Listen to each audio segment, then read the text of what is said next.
Good morning. Oh, we're starting off well. I'm already blurry. Let me fix my camera. Oh gosh.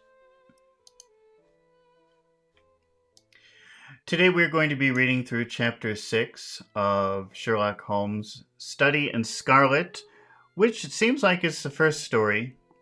But we're not just going to be reading the words. We're doing this live, and we're going to stop and talk about interesting vocabulary words and interesting phrases as we go.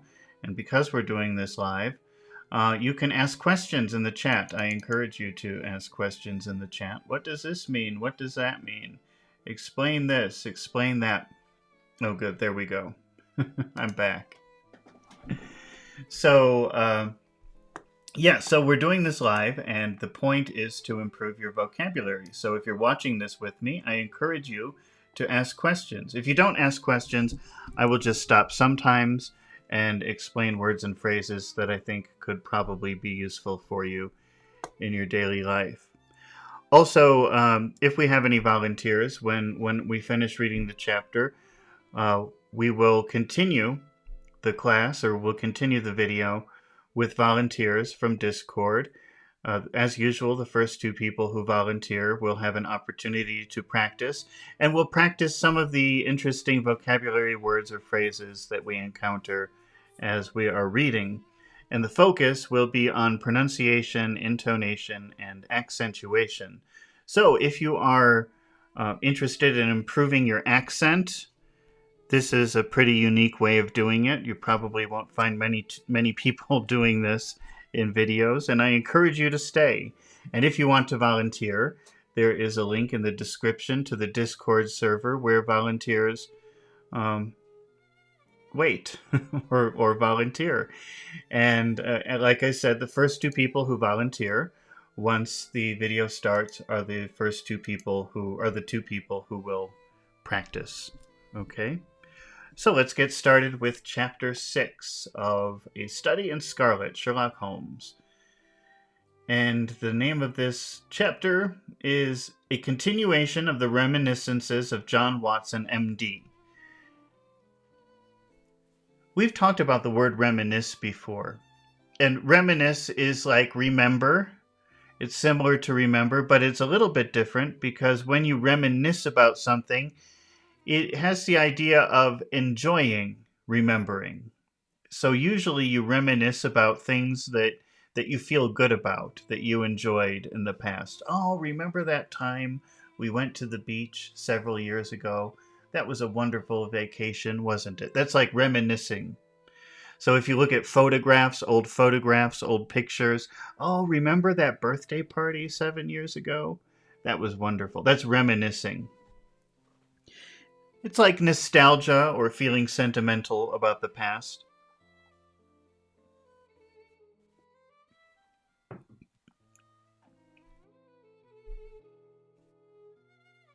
Our prisoner's furious resistance did not apparently indicate any ferocity in his disposition towards ourselves, for on finding himself powerless, he smiled in an affable manner and expressed his hopes that he had not hurt any of us in the scuffle. All right. So first of all, we've jumped timelines because the beginning of the story starts with a murder, as most Sherlock Holmes stories do, or a crime, and then they sort of narrowed down who was guilty or who was the culprit, the person who committed the crime. And then the beginning of part 2 started with a story about who these people were who were murdered, or who the murderers were, or what the story behind the murder was. Now suddenly we're back in real time again. So I don't even remember what happened in the beginning here. But let's see. They've got somebody prisoner, and he's resisting. But his ferocious ferocity, that means violence, anger, viciousness, willingness to attack. Any ferocity in his disposition, so any aggressive behavior in his mannerisms, towards ourselves, for on finding himself powerless, he smiled in an affable manner. Maybe you know the word affection, which is similar to love, and then you have this word affable, which sort of means friendly. You could think of affable as a way of saying nice or friendly. So he smiled in an affable manner. When they captured this guy, he was, leave me alone, let me go. He was very ferocious. He was aggressive. And when he realized that they were not going to let him go, he smiled and became very friendly, very affable, and expressed his hopes that he had not hurt any of us in the scuffle. And a scuffle is like a little fight. So they grabbed him. There was a little fight, a little scuffle, and then he said, I hope I didn't hurt you. He was very affable, very friendly. After the scuffle, after the little fight, after the little chaos. I guess you're going to take me to the police station, he remarked to Sherlock Holmes. My cab's at the door. If you'll loose my legs, I'll walk down to it. I'm not so light to lift as I used to be. So he's saying, hey, I'm pretty fat, so maybe unchain me and I'll walk. I won't fight you. Let's see if they let him go.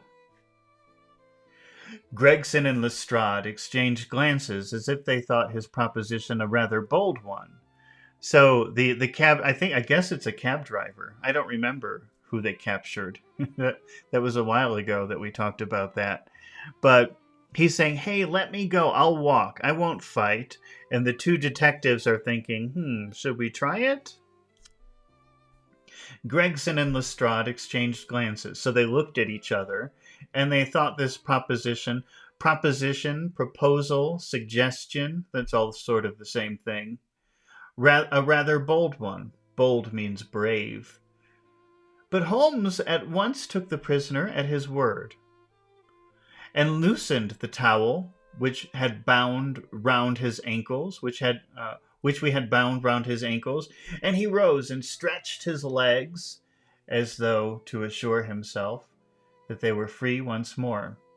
I remember that I thought to myself as I eyed him. Remember, eyeing someone is looking at someone, but you're looking at them because you're suspicious. You think they're going to do they're going to do something, so you're watching them. What are you doing? Maybe you walk into a store and there's somebody at the counter, the cashier, and they don't like you. So while you're walking around the store, they're looking at you. They think you're going to do something. They're eyeing you. Eyeing is looking at somebody or looking at something with some sort of intention or suspicion. Maybe we'll use that. We'll use that could be a practice word today if we have any practicers. Let's see.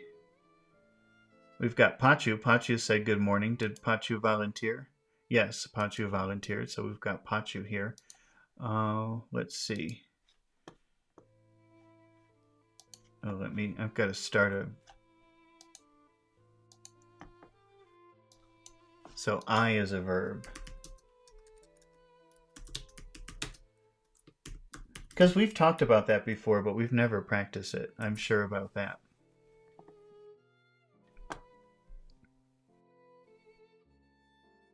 And I think it's pretty useful. I remember that I thought to myself as I eyed him, so Watson's looking at him like, what are you going to do?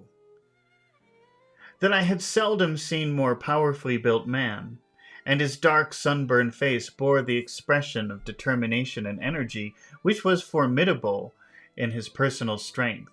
Formidable could mean like intimidating or scary. So his facial expression, his confidence, his strength was formidable. It made Watson feel uncomfortable or intimidated or something like that. If there's a vacant place for a chief of the police, I reckon you are the man for it, he said, gazing with undisguised admiration at my fellow lodger. The way you kept on my trail was a caution. I'm not sure who he's talking to, but he says if they need a new chief of police, I reckon. Reckon means I think or I believe. I believe you would be good to fill that position of chief of police because of the way that you followed me. I think he may be talking to the son of the landlady, but I don't know. Let's see. You'd better come with me, said Holmes to the two detectives.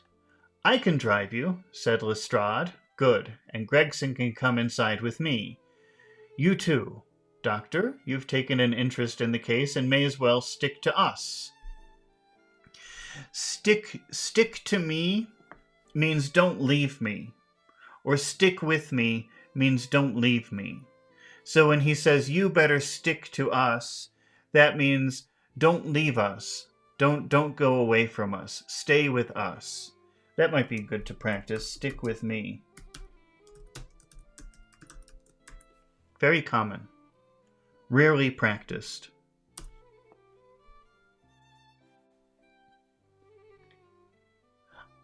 So let's go back and read that again. So they're just discussing the arrangements of who will travel with whom on their way to the police station or wherever. And Gregson said, Gregson can come inside with me. You too, Doctor. You've taken an interest in the case and may as well stick to us. So he's saying, Dr. Watson, you can come with us since you're so interested in the case. Don't leave us. Stay with us. Stick to us. That can also be used for activities. Oh, math is so difficult. I hate math. You might tell that person, stick with it, which means stay with it. Don't leave it. Continue with it. It's very common to use stick in this way.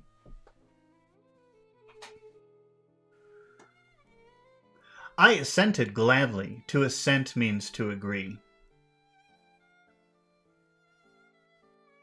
And we all descended together.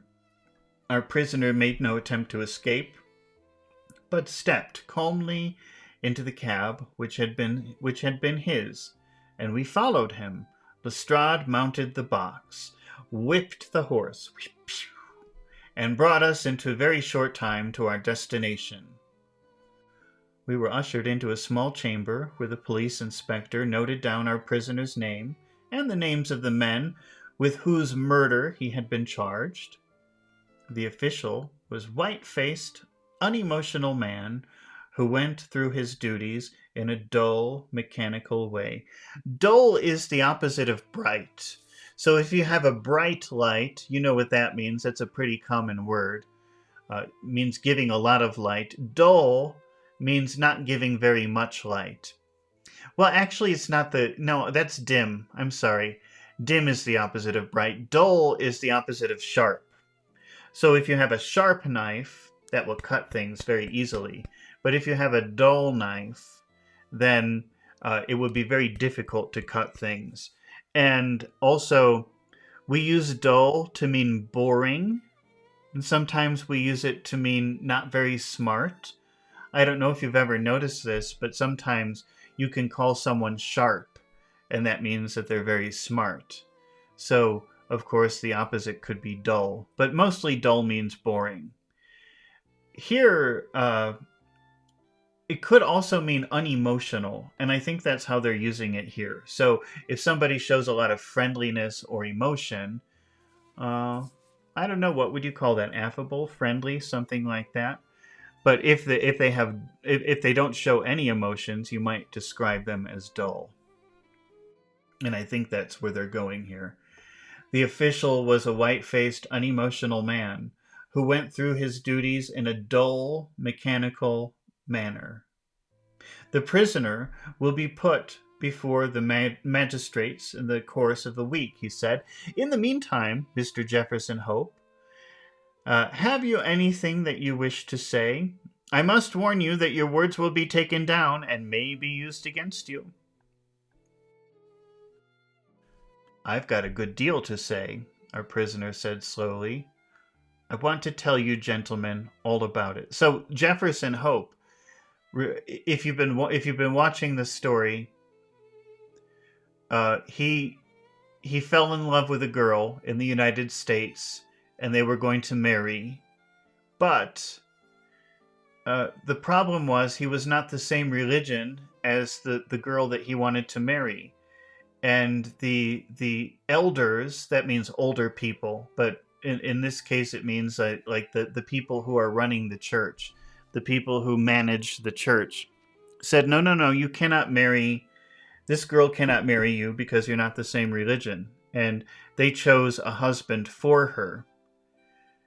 And this made everybody unhappy. The girl was unhappy. Jefferson was unhappy. The man who raised the girl, sort of her father, wasn't very happy. So they tried to escape because they didn't want her to marry the people that the elders suggested. So they escaped, and they got pretty far, but the people from the church found them, and they killed the old man who was sort of the girl's father, and they forced her to marry the boy that they suggested. And Jefferson went back and tried to get her. She died of sadness. She died of a broken heart. And that made him very angry. So he went to kill the boy who married her. But the boy escaped, and finally escaped all the way to London. But Jefferson found him, and then he killed him, and his secretary, his assistant, who was also a candidate to marry the girl.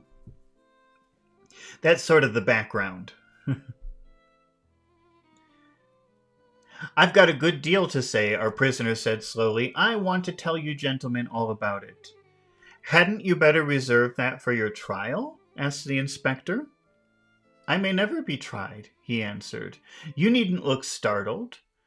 So Jefferson is saying there's not going to be a trial. I'm not going to be tried for murder. I'm in no trouble. And so the inspector looked confused, startled, surprised. I may never be tried, he answered.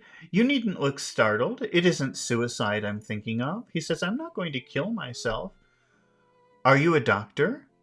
He turned his fierce eyes upon me and asked the last question. Yes, I am. Then put your hand here, he said, with a smile, motioning to his manacled wrists towards his chest. Manacles, let me show you what a manacle is. I don't really think they use these anymore in modern times. Maybe they do.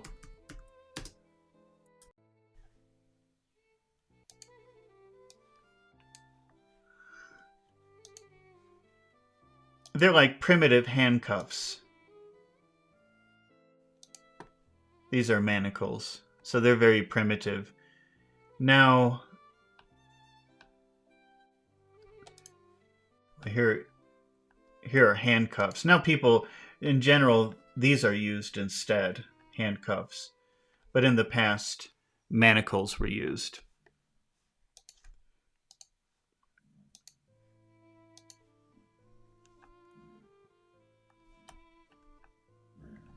So he said, then put your hand here. And he took his manacled wrists. These are your wrists.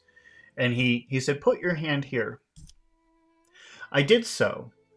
And it became at once conscious of an extraordinary throbbing. Throbbing is it's like it's like the movement of your pulse, but it's very big. Imagine if you hit your thumb. Ow! Then you can feel the pulse. That's throbbing. Oh, my thumb is throbbing. Or sometimes you have a headache, and the headache is it's not just constant. It stops and goes. That's a throbbing headache. So if your heart is very loud or very powerful like that, you can say your heart is throbbing. I did so and became at once conscious of an extraordinary throbbing and commotion which was going on inside. The walls of his chest seemed to thrill and quiver as a frail building would do inside when some powerful engine was at work. In the silence of the room, I could hear the dull humming. So there's that word dull again, which means not very exciting. Humming is and buzzing noise, which proceeded from the same source. Well, that's strange. Why would you have a and a buzzing noise? A buzzing noise is zzz from the same source. So from inside the chest, he was hearing and zzz, but it wasn't very loud or exciting. That's why he says dull. Dull could mean like boring, not very sharp. Dull is the opposite of sharp. Why, I cried, you have an aortic aneurysm. That's what they call it, he said placidly. I went to a doctor last week about it, and he told me that it is bound to burst before many days passed. So there's something wrong with his heart. And he discovered last week the doctors told him that his heart was going to burst, explode, probably within a few weeks.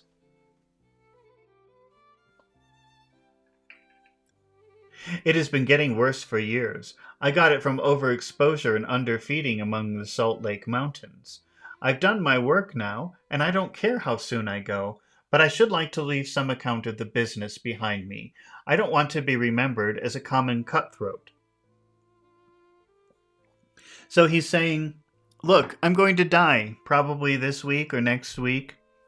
So I want to tell you everything that happened, because I don't want to be remembered as a murderer. I'm not really a murderer. That's not the thing here. I mean, he did murder someone. He murdered 2 people, I think. The inspector and the 2 detectives had a hurried discussion as to the advisability of allowing him to tell his story. Do you consider, Doctor, that there is immediate danger? The former asked. Most certainly there is, I answered. So they're saying, is that true? Do you really think that he's going to die soon? And the doctor says, oh yes, it's obvious. In that case, it's clearly our duty, in the interest of justice, to take his statement, said the inspector. You're at liberty, sir, to give your account, which I again warn you will be taken down. So they're saying, when you take something down, that means you're recording it. Usually for writing. I don't know. We don't really use that for, and people don't do that anymore, I guess, now because you use the internet, right? But still, I use this all the time with AI, with ChatGPT and Grok, but also with Google Documents. My typing is horrible. If you've been watching these videos for a while, you can see how horrible my typing is. So a lot of times I like to just talk into the microphone and let the, what do they call that? They call that voice. I don't remember what it's called. Voice activation. I don't know, voice dictation. But so you could say that the program takes down my words. It records my words. It writes my words. So they're saying, I'm warning you, everything you say will be taken down. We are writing everything that you're saying. This is official. Whatever you say is official. I'll sit down with your leave, the prisoner said, suiting the action to the word. This aneurysm of mine makes me easily tired. So an aneurysm, I guess, let's define that word, but I think it's like a swollen blood vessel or something like that. Let's ask ChatGPT.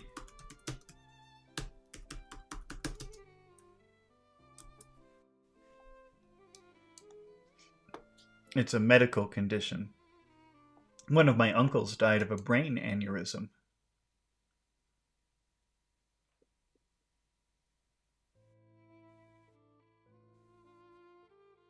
Yeah, it's a... Maybe we can see a picture of it, because even if I explain it to you, it probably wouldn't make sense. So let's see if we...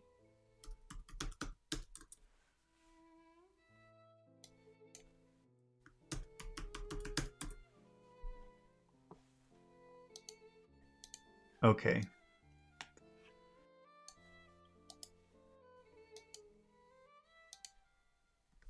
This is an aneurysm. So it should just be a tube, right? But then it has this balloon on the side, or it has like a swelling. on the side. It's blocked or something like that.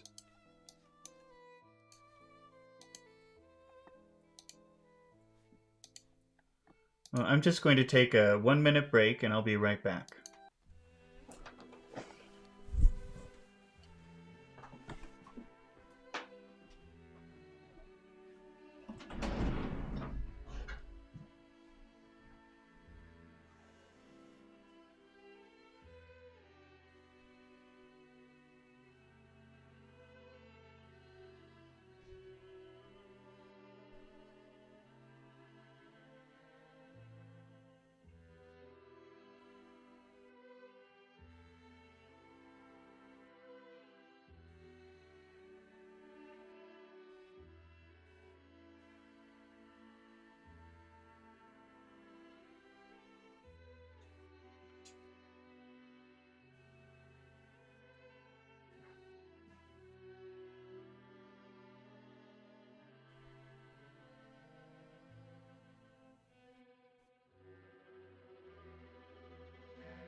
All right.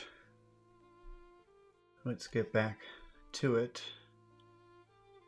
Let's see. I've lost my spot.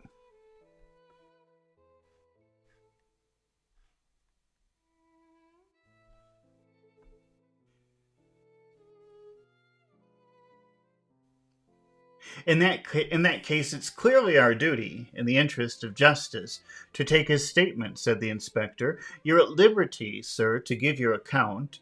To give an account means like to tell a story, to tell your story, to tell us what happened. Which I again warn you will be taken down, will be recorded. I'll sit down with your leave. So he says, I'll sit down with your permission. The prisoner said, suiting the action to the word, this aneurysm of mine makes me easily tired. And the tussle is like a little fight. And the tussle we had half an hour ago has not mended matters. Mending means to fix, or repair. So the tussle, the little fight that we had, has made things worse. It has not fixed my problem. It has made my problem worse. I'm on the brink of the grave. To be on the brink means to be on the edge. And the grave is where you go when you die. So he says, I'm this close to dying. And I'm not likely to lie to you. Every word I say is the absolute truth. And how you use it is a matter of no consequence to me. So he says, I'm dying. So obviously I can tell you the truth. I'm not going to lie to you. And I don't care what you do with that information because I'm leaving pretty soon. It doesn't matter to me. With these words, Jefferson Hope leaned back in his chair and began the following remarkable statement. He spoke in a calm and methodical manner, as though the events which he narrated were commonplace enough. So he was speaking in a very casual way, like he was talking about nothing. And we just read about his whole adventure and all the crazy things that happened and how he ended up in London murdering someone or two people. And but he's talking about it in a way like he's talking about the weather. He spoke in a calm and methodical manner, as though the events which he narrated were commonplace enough. I can vouch for the accuracy of the subjoined account, for I had access to Lestrade's notebook, in which the prisoner's words were taken down exactly as they were uttered. It don't much matter to you why I hated these men, he said. It's enough that they were guilty of the death of two human beings, a father and a daughter, and that they had therefore forfeited their own lives. When you forfeit something, you surrender it, you give up, you say, okay, take it, it's yours. So he's saying these two men were responsible for killing two people, a father and a daughter. And by doing that, they forfeited their lives. They gave up their lives. It was okay for me to kill them. That's what should have happened. That was the right thing to do.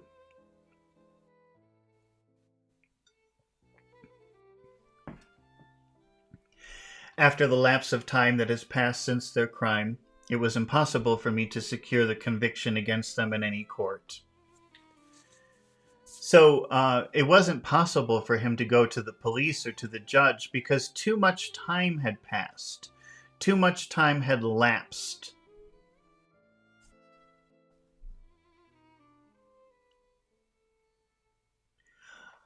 I knew of their guilt, though, and I determined that I should be judge, jury, and executioner, all rolled into one. You'd have done the same, if you had any manhood in you, if you had been in my place. That girl that I spoke of was to have married me 20 years ago, and she was forced to marry that same Drebber that broke her heart over it.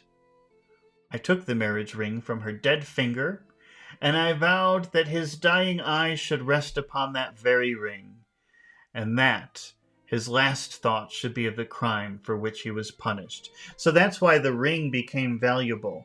If you've been following this story since the beginning, they found the dead man in an abandoned house in London, but there was a wedding ring that was left on the floor, and Sherlock Holmes had a suspicion that the thief, the murderer, would want the wedding ring for some reason.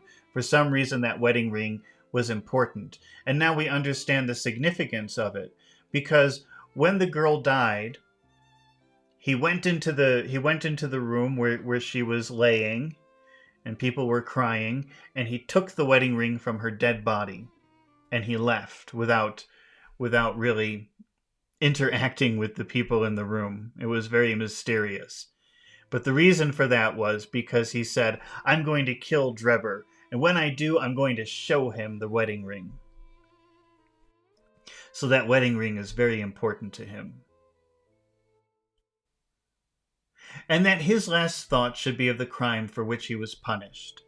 I have carried it about with me, and had followed him and his accomplice over 2 continents, until I caught them. They thought to tire me out, but they could not do it. If I died tomorrow, as is likely enough, I die knowing that my work in this world is done, and well done. They have perished. Perished means died. It's another way of saying die, really. And by my hand, there's nothing left for me to do, or hope for, or to desire.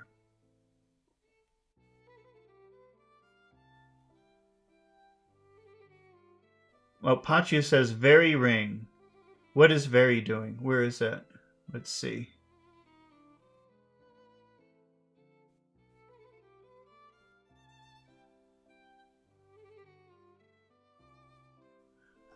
I already know what it means, but I just want to read the line. Oh, here it is. Okay. I vowed. Okay, vow means promise. I made a very special promise. I vowed. That's like a promise to God. I vowed that his dying eyes should rest upon that very ring. Very here means that same ring. This exact ring. That's what it means. You can do that. You can do that. You can use very in that way. Actually, that's kind of interesting. I wonder if we could practice that. Let's see if we can try to practice that today, using very in this way.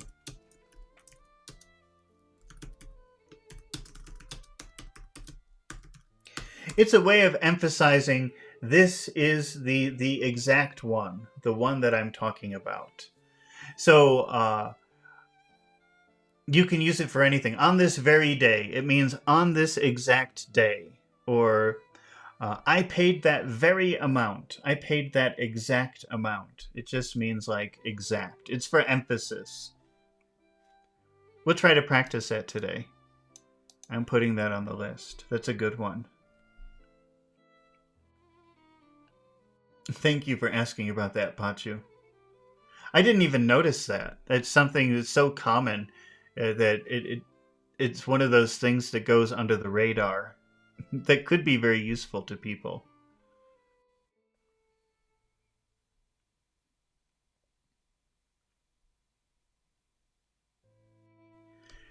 They were rich, and I was poor, so that it was no easy matter for me to follow them. And when I got to London, my pocket was about empty, and I found that I must turn my hand to something for my living. Driving and riding are as natural to me as walking, so I applied at a cab owner's office, and soon got employment. I was to bring a certain sum a week to the owner, and whatever over that I might keep for myself. There was seldom much over, but I managed to scrape along somehow. Scraping. So he's saying by the time I arrived in London, I had no money. So and because I'm very good with horses, I applied to be a cab driver. That's like a taxi driver. Cab, taxi, same thing. And he's saying I didn't make much money because every week I had to pay a certain amount to the owner, and I could keep whatever was left. And he said that was not much, but I scraped by. This is a phrasal verb. Let me show you what scrape means.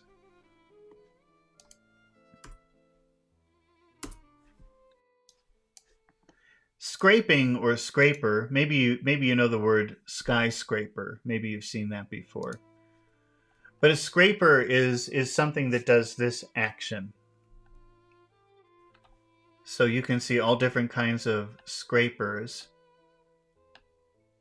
They don't show very many different types of scrapers, actually. There are many kinds. If you live in a cold place, you might have an ice scraper for your car. So for example, this is for scraping the ice off the windshield of your car. It's called an ice scraper. Or what about a pan scraper?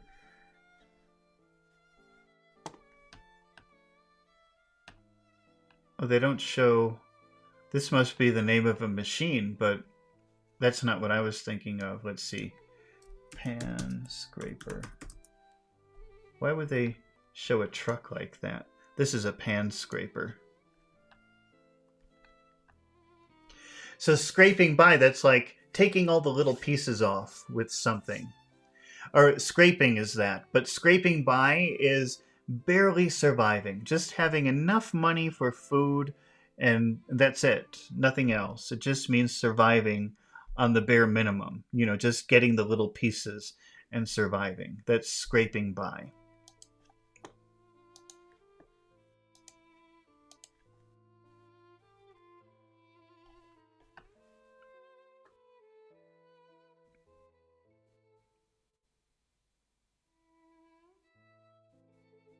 I was to bring a certain sum a week to the owner, and whatever over that I might keep for myself. There was seldom much over, but I managed to scrape along. Okay, scrape by, scrape along, it's the same thing. I managed to scrape along somehow. The hardest job was to learn my way about, for I reckon that all of the mazes that ever were contrived, this city's the most confusing. I had a map beside me, though, and when once I had spotted the principal hotels and stations, I got on pretty well. So he's saying, I had a map, London's very confusing. That's it. I mean, there's nothing really interesting in there. It was some time before I found out where my two gentlemen were living, but I inquired, and inquired until at last I dropped across them. They were at a boarding house in Camberwell.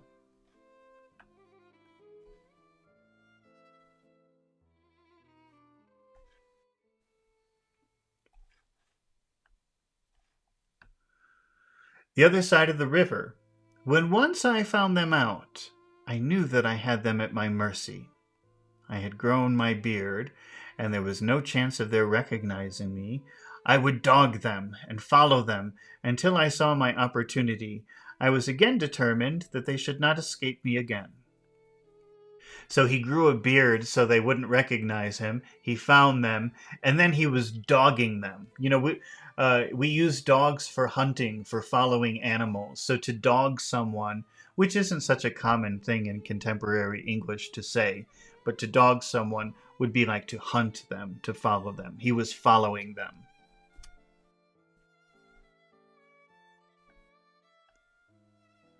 They were very cunning, though. Cunning means very smart, very clever, very intelligent. They were very cunning, though. They must have thought that there was some chance of their being followed, for they would never go out alone, and never after nightfall. During 2 weeks, I drove behind them every day, and never once saw them separate. Drebber himself was drunk half the time, but Stangerson was not to be caught napping. So Drebber was always drunk, but Stangerson was very careful, and he would not even take a nap. A nap is like a short little sleep. I watched them late and early, but never saw the ghost of a chance. A ghost of a chance means like a small possibility. So I watched them for weeks, but I never even had one little opportunity, one little possibility to get my revenge. But I was not discouraged, for something told me that the hour had almost come. My only fear was that this thing in my chest might burst a little too soon and leave my work undone. At last, one evening I was driving up down Torquay Terrace, as the street was called in which they boarded, when I saw a cab drive up to their door. Presently some luggage was brought out, and after a time Drebber and Stangerson followed it and drove off. I whipped my horse and kept within sight of them, feeling very ill at ease. Being ill at ease means being very uncomfortable. Nervous, maybe. For I feared that they were going to shift their quarters. At Euston Station they got out, and I left a boy to hold my horse, and followed them up to the platform. I heard them ask for the Liverpool train, and the guard answer that one had just gone, and there would not be another for some hours. Stangerson seemed to be put out at that. To be put out means to be disappointed or unhappy. So Stangerson seemed very unhappy or disappointed because they would have to wait several hours for the next train. But Drebber was rather pleased than otherwise. I got so close to them. In the bustle. Bustle means like the activity. A lot of people walking around the station, a lot of noise. So it was easy to get close to them. They wouldn't notice him. I got so close to them in the bustle that I could hear every word that passed between them. Drebber said that he had a little business of his own to do, and that if the other would wait for him, he would soon rejoin him. So this is the first time that the two are separated. His companion remonstrated him with and reminded him that they had resolved to stick together. So remember that, stick with me, that means don't leave me. And here we have stick together, meaning never leave each other. Drebber answered that the matter was a delicate one, and that he must go alone. I could not catch what Stangerson said to that, but the other burst out swearing. Swearing is using bad words. You son of a... You mother... That's swearing. So he was angry. I don't know what kind of swearing he was saying. But that's... Swearing means saying bad words. In this context, that's what it means.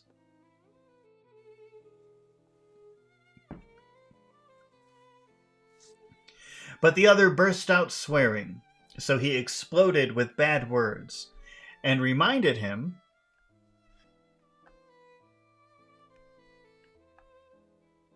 that he was nothing more than his paid servant. So just to go back, At one point, these two boys were equal. They both came from very prominent families in this community. Prominent meaning rich, well-respected, that sort of thing. So they both came from prominent families in this community, and they both had an opportunity to marry this girl who died. And they were fighting over who was going to marry her. But the elders, the people in charge of the community, decided who was going to marry her. And I don't remember who won and who lost. But and then the girl died of a broken heart, and a lot of drama happened. But also one other thing happened. Some of the younger people in the community decided that this religion was too crazy, or too I don't know what the word could be, too active in their lives. I guess they were getting frustrated that the elders were interfering in everything. And so some of the younger people decided, okay, forget it, we're leaving. It's very hard to leave that community. They killed the old man. They took the daughter and made her marry one of these boys. And it was difficult to escape. But some of the young people escaped the community, including these two boys. So they've abandoned their religion. They've abandoned the community. One of them managed to escape with a lot of money, and the other one was not able to do that. So one of them had a lot of money, the other one didn't, even though they were both equal at one point. So Drebber hired the other boy as his assistant. All right. So suddenly they're unequal, and now he's saying, "Hey, shut up. You're just my servant." This could cause a problem, because actually they've never been that way before. This is a new dynamic for them. Or maybe not so new, because that was 20 years ago. But anyway, there's a little sub drama going on there. Hey, shut up, you're nothing but my servant. And that he must not presume to dictate to him. On that, the secretary gave it up as a bad job and simply bargained with him that if he missed the last train, he should rejoin him at Halliday's private hotel, to which Drebber answered that he would be back on the platform before 11, and made his way out of the station. The moment for which I had waited so long had at last come. I had my enemies within my power. Together they could protect each other, but singly they were at my mercy. I did not act, however, with undue precipitation. My plans were already formed. There's no satisfaction in vengeance unless the offender has time to realize who it is that strikes him and why retribution has come upon him. So now he's got an opportunity to kill this guy, and he's very happy and excited about that. But he doesn't want to just kill him. He wants to make sure that the man knows why he's being killed. Otherwise, what's the point? So he wants to find a private place where he can first maybe vent or talk or say, hey, it's me, and now I'm going to kill you. So he doesn't want to just do it. He wants to have some kind of interaction first. I had my plans arranged by which I should have the opportunity of making the man who had wronged me understand his old sin had found him out. It chanced that some days before, a gentleman who had been engaged in looking over some houses in the Brixton Road had dropped the key of one of them in my carriage, and it was claimed the same evening and returned, but in the interval I had taken a molding of it and had a duplicate constructed. By means of this, I had access to at least one spot in this great city where I could rely upon being free from interruption. How to get Drebber to the house was the difficult problem which I had now to solve. So, because he's driving a cab, last week somebody dropped a key in the carriage, in the cab. And so this person was somebody who manages properties. So he dropped the key to a vacant property. Vacant means nobody lives there.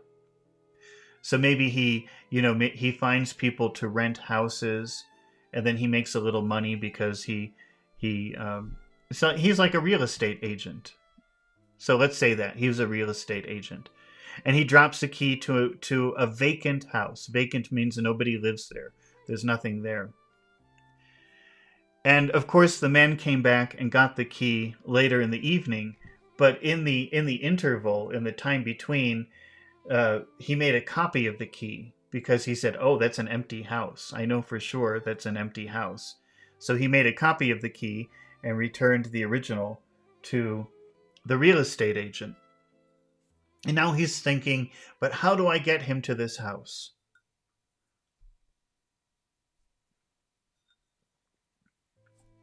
He walked down the road and went into one or two liquor shops, staying for nearly half an hour in the last of them. And when he came out, staggered in his walk. Staggering is walking like this. So if you drink a lot of alcohol, then you don't walk straight. You probably stagger when you walk. So he was in the liquor shop, and when he came out, he was staggering. So we can assume that he was drunk.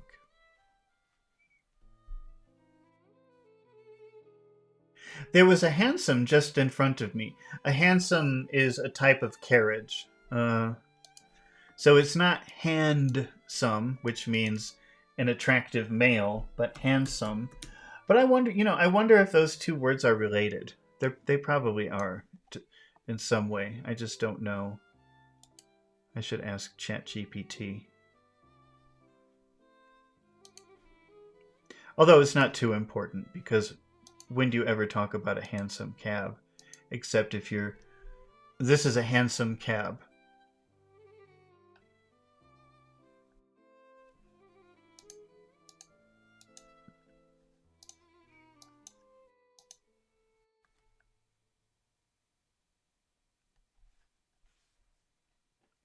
There was a hansom just in front of me, and he hailed it. When you hail a cab, that's when you go, "Hey, come over here. I need a cab." So he hailed the hansom cab.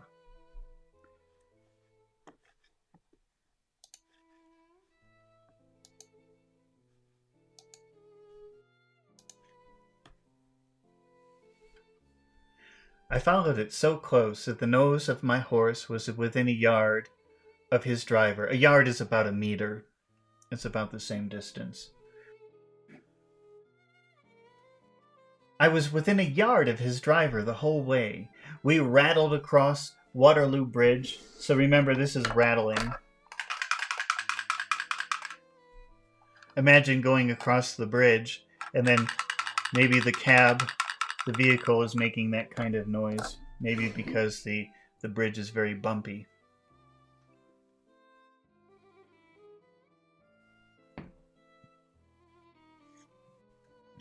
We rattled across Waterloo Bridge and through miles of streets until, to my astonishment means surprise, we found ourselves back in the terrace in which he had boarded.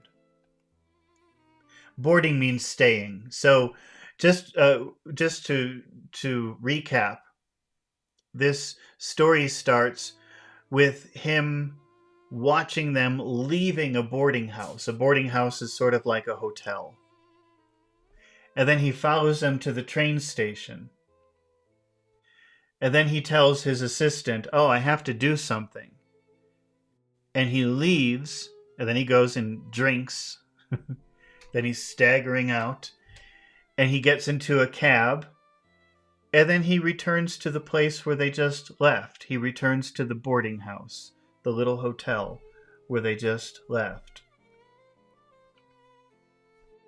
I could not imagine what his intention was in returning there, but I went on and pulled up my cab 100 yards or so from the house. So 100 yards, that would be like 100 meters. He entered, and his hansom drove away. "Give me a glass of water, if you please. My mouth gets dry with the talking." I handed him the glass, and he drank it down. "That's better," he said. Well, I waited a quarter of an hour or more when suddenly there came a noise, like people struggling inside the house. So he heard a noise. It sounded like people were fighting inside of the house.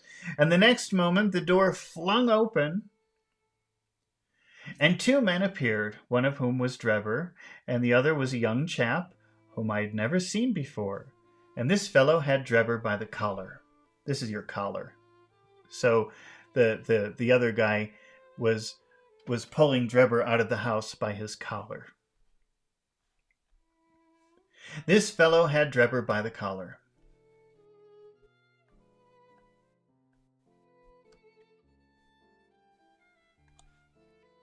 And when they came to the head of the steps, he gave him a shove. That's like a push. He pushed him. And a kick, which sent him half across the road. "You hound," he cried, shaking a stick at him. "I'll teach you to insult an honest girl." So the drunk guy came in. He was sort of fell in love with the landlady's daughter. And so he returned drunk. I don't remember what he did, but it was very shocking and insulting. And the other guy was her brother. And so now he's beating him in the street, saying, "How dare you talk to my sister like that?" "I'll teach you to insult an honest girl." He was so hot that I think he would have thrashed Drebber with his cudgel, only that there's some kind of misprint here. Only that the cur staggered away. I don't know, maybe cur is a word, but I've never seen that before. Let's see, cur. I think that must be a typo, but let's see. Oh, it is. A bad-tempered dog. I've never seen that word before. I don't think it's used in contemporary English, or at least not in North America. So a bad-tempered dog. An insulting term for a person meaning someone despicable or cowardly. He was so hot that I think he would have thrashed, like beat, Drebber with his cudgel, only that the cur staggered. So the cur is Drebber, the drunk guy. The cur staggered away down the road as fast as his legs would carry him. He ran as far as the corner, and then seeing my cab, he hailed me. Remember, hail, that's how you get a taxi. Taxi! That's hailing a cab, or hailing a taxi. He hailed me and jumped in. "Drive me to Halliday's private hotel," said he. When I had him fairly inside my cab, my heart jumped so with joy that I feared lest at this last moment my aneurysm might go wrong. So he was so happy. There was such luck that he jumped into his cab, and he was so excited he was afraid his aneurysm was going to pop and he would die. I drove along slowly, weighing in my own mind what it was best to do. So he was thinking about, what should I do? How should I do this? Weighing, you know what weighing is when you weigh something, when you get the weight of something. But if you think about the old scales, it's worthwhile to talk about this because it's very common. If you think about the old scales, you have two things and you're kind of trying to find the balance, which one is heavier, but in an abstract way, maybe which one is better. So when you weigh options or when you weigh what to do, you're thinking, oh, should I do this? Should I do this? It's kind of thinking, what should I do? Weighing your options. That's very common thing to use.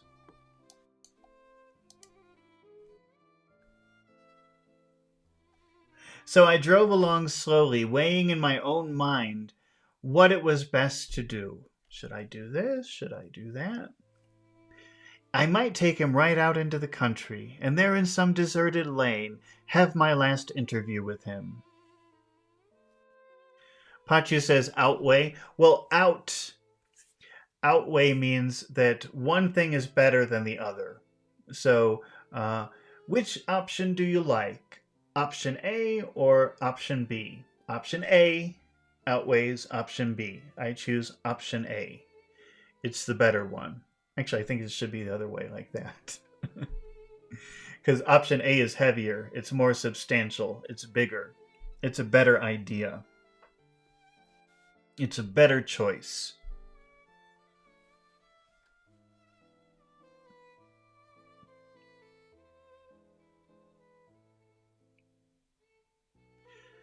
I had almost decided upon this when he solved the problem for me. The craze for drink had seized him again. So seize, we've seen that word many times, take by force. So his desire for alcohol seized him, took him. He needed something more to drink.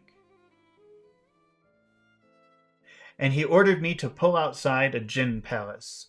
He went in, leaving word that I should wait for him, and there he remained until closing time. And when he came out, he was so far gone that I knew the game was in my own hands. So he stayed there for a very long time, and he was very drunk when he came out. And then the cab driver knew, oh, now it will be easy for me to kill him. Don't imagine that I intended to kill him in cold blood. It would only have been rigid justice if I had done so, but I could not bring myself to do it. I had long determined that he should have a show for his life if he chose to take advantage of it. Among the many billets which I have filled in America during my wandering life, I was once a janitor and sweeper out of a laboratory in New York, in York College. And one day the professor was lecturing on poisons, and he showed his students some alkaloid, he called it, which he had extracted from some South American arrow poison, and which was so powerful that the least grain meant instant death. I spotted the bottle in which the preparation was kept, and when they were all gone, I helped myself to a little of it. I was a fairly good dispenser, so I worked this alkaloid into a small soluble pills, and each pill I put in a box with a similar pill made without the poison. I determined at the time that when I had my chance, my gentlemen should each have a draw out of one of these boxes, while I ate the pill that remained, and it would be quite as deadly and a good deal less noisy than firing across a handkerchief. From that day, I had always my pill boxes about with me, and the time had now come when I was to use them. So he was saying, I didn't want to just kill him. So, while he was doing these different jobs across the U.S., at one point he was working in a university as a janitor, as someone who cleans. And he saw a professor giving a lecture about a very powerful poison, and he had some of it in a little bottle. So this guy, Jefferson Hope, he took some of that poison, and he saved it, and he put it into some pills, and he said, okay, I will make it equal. I don't know which pill has the poison, and when the time comes, I will give the man the option. Here, you pick one pill, and I'll pick the other pill. One is poison, one is not. And he really didn't know which pill was poison, so it could have been that he would be killed.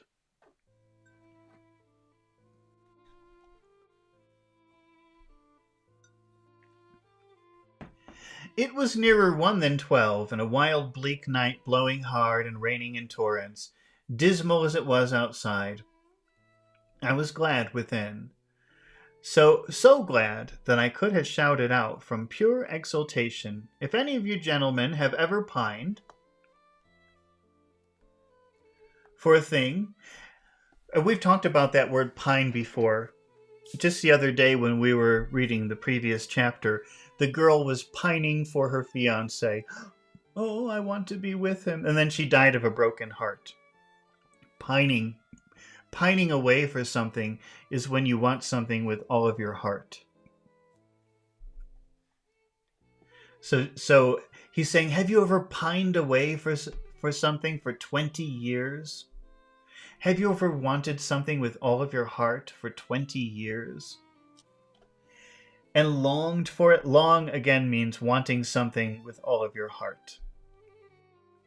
And longed for it during 20 long years, and then suddenly found it within your reach, you would understand my feelings. I lit a cigar and puffed at it to steady my nerves, but my hands were trembling, and my temples, these are your temples here, my temples were throbbing. Remember, throbbing is boom, boom, boom, boom, boom, boom. So he could feel his heartbeat here, boom, boom, boom, boom. And my temples were throbbing with excitement. As I drove, I could see old John Ferrier and sweet Lucy looking at me out of the darkness and smiling at me. So those are the two people who died. They killed John Ferrier. That was like Lucy's father. And then Lucy died of a broken heart after she was forced to marry this drunk guy. And as he's driving the cab, he can see the ghost of John and Lucy smiling at him. They're very happy with what he's doing. All the way they were ahead of me, one on each side of the horse, until I pulled up at the house in the Brixton Road. There was not a soul to be seen, nor a sound to be heard, except the dripping of rain. Drip is just the sound of water. It's the sound of dripping. When I looked at the window, I found Drebber all huddled. Huddled is like this. Huddled together in a drunken sleep. I shook him by the arm. "It's time to get out," I said. "All right, cabby," said he.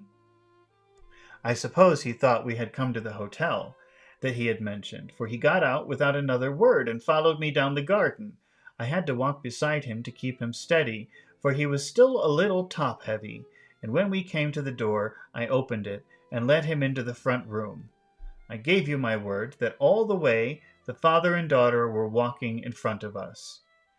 "It's infernally dark," he said, stamping about. "Well, we'll soon have a light," I said, striking a match and putting it to a wax candle which I had brought with me. "Now, Enoch Drebber," I continued, turning to him and holding the light to my own face, "who am I?" He gazed at me with blared... you know what blaring is? Did you ever see a light and the light is so strong that it hurts your eyes? So you go like this. Blaring lights. So he blared. That means he was like this. Like, huh? He blared drunken eyes for a moment. And then I saw horror spring up in them and convulse his whole features, which showed me that he knew. He staggered back with a livid face, and I saw the perspiration break out upon his brow, while his teeth chattered in his head at the sight. I leaned back against the door and laughed loud and long.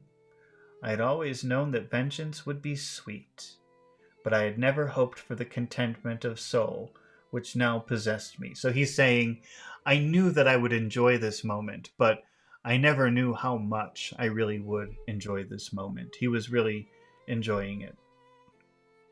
"You dog," I said, "I have hunted you from Salt Lake City to St. Petersburg, and you've always escaped me. Now, at last your wanderings have come to an end, for either you or I shall never see tomorrow's sunrise." He shrunk. Shrunk means become small. So he made himself small. He shrunk still further away as I spoke, and I could see his face that he thought I was mad. So I was for the time. The pulses in my temples, the boom, boom, boom, boom, the throbbing, beat like sledgehammers. Let me show you a sledgehammer.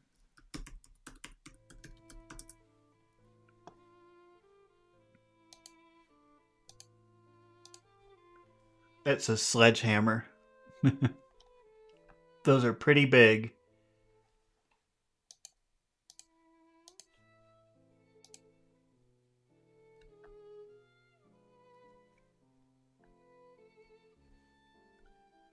So again, these are the temples. It's like the side of the head right here. And so the pulses in my temples beat like sledgehammers. And I believe I would have found a fit. I would have had a fit of some sort if the blood had not gushed from my nose and relieved me.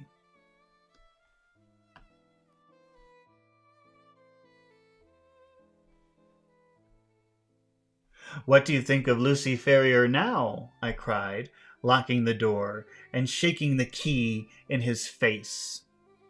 "Punishment has been slow in coming, but it has overtaken you at last." I saw his coward lips tremble, so his lips were shaking. This is trembling like this, like he's about to cry, or he's very afraid. He would have begged for his life, but he knew well it was useless. "Would you murder me?" he stammered. Stammering is like this. "Would you murder me?" Something like that. "There's no murder," I answered. "Who talks of murdering a mad dog? What mercy had you upon my poor darling, when you dragged her from her slaughtered father, and bore her away to your accursed and shameless harem?"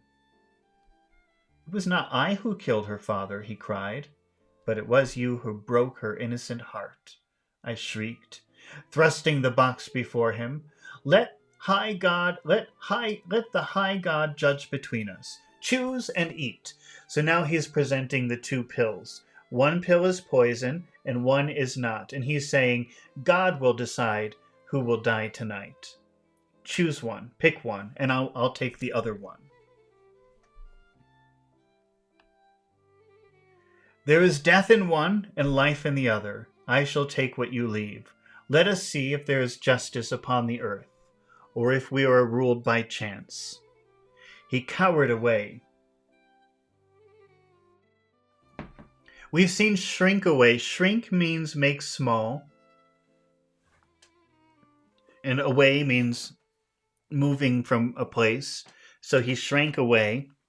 Cower is pretty much the same thing, except really it has the idea of, oh, please don't hurt me. But, so shrink means making yourself small and moving away. And cowering away is like being afraid and also doing that. So, oh, please don't hurt me. I'm afraid. He cowered away with wild cries and prayers for mercy. But I drew my knife and I held it to his throat until he had obeyed me, and then I swallowed the other, and we stood facing one another in silence for a minute or more, waiting to see which was to live and which was to die. Shall I ever forget the look which came over his face when the first warning pangs told him that the poison was in his system?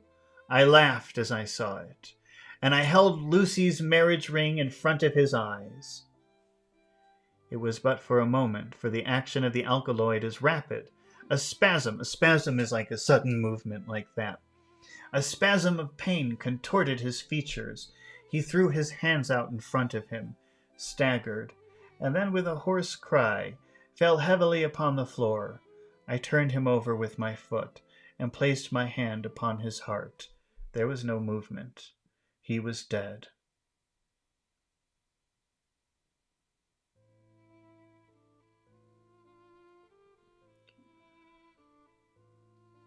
Oh, the other day, Pachi was asking about present participles in the beginning of a sentence, and I think he's just pointing to one now. Well, let's see if we can find it.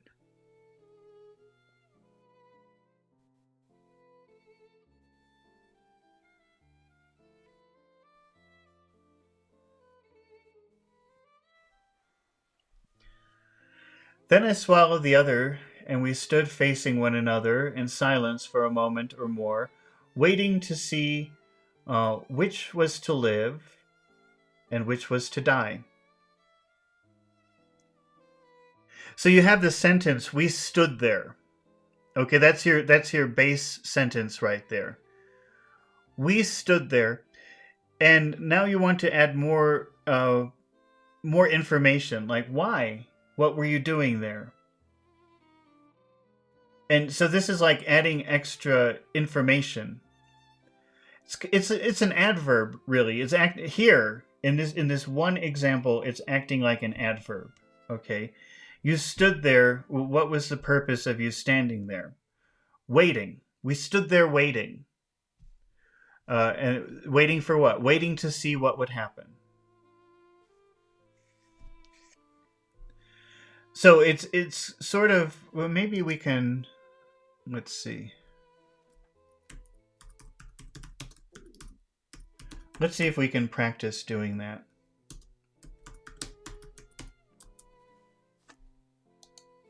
I'm just making a note here for when we make the exercises, which should be in a few minutes. How much more do we have to go? Yeah, just one more page, and then we'll be practicing. Let's see if we can add that to our exercise.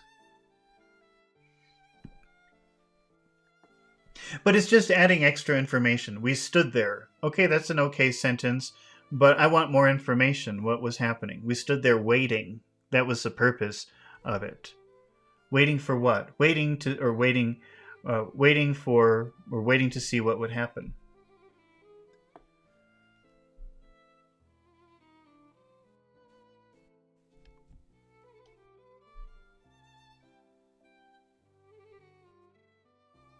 I turned him over with my foot and placed my hand upon his heart. There was no movement. He was dead.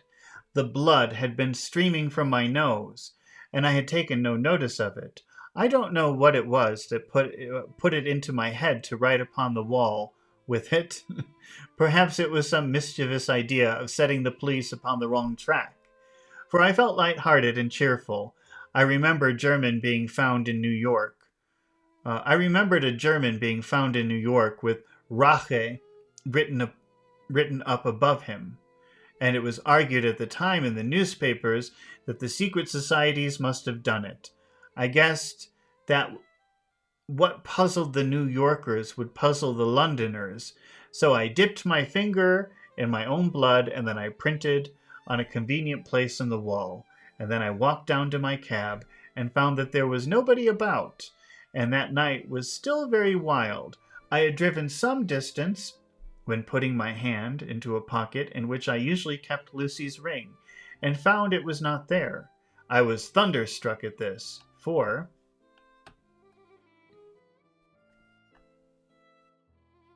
that was the only memento that I have of her.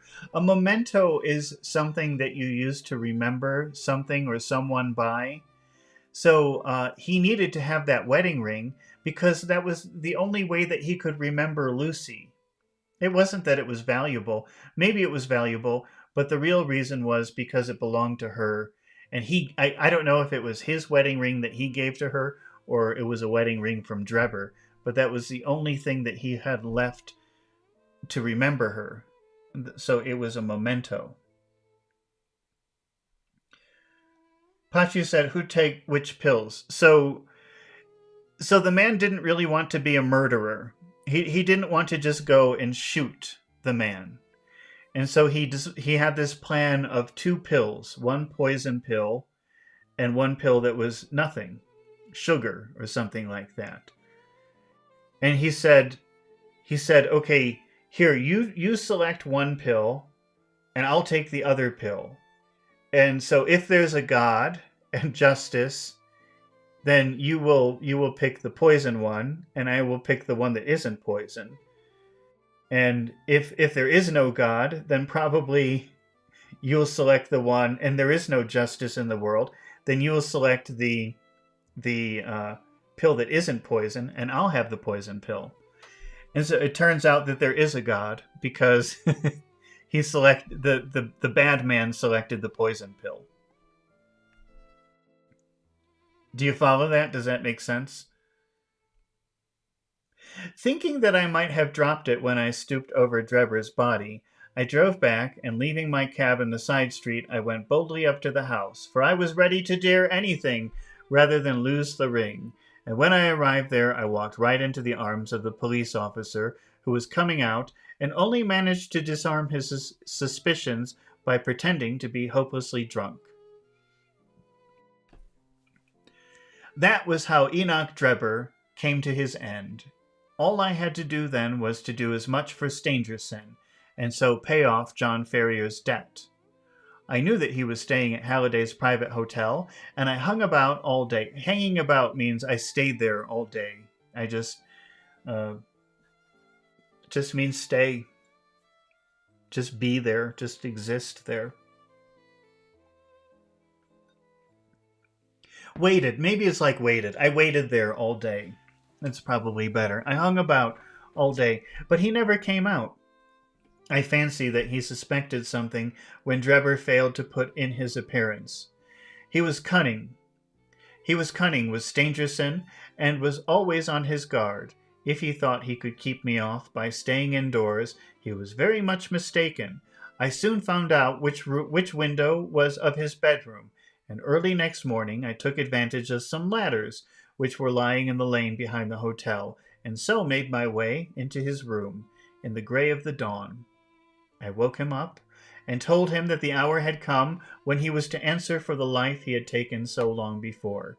I described Drebber's death to him and gave him the same choice of the poisoned pills.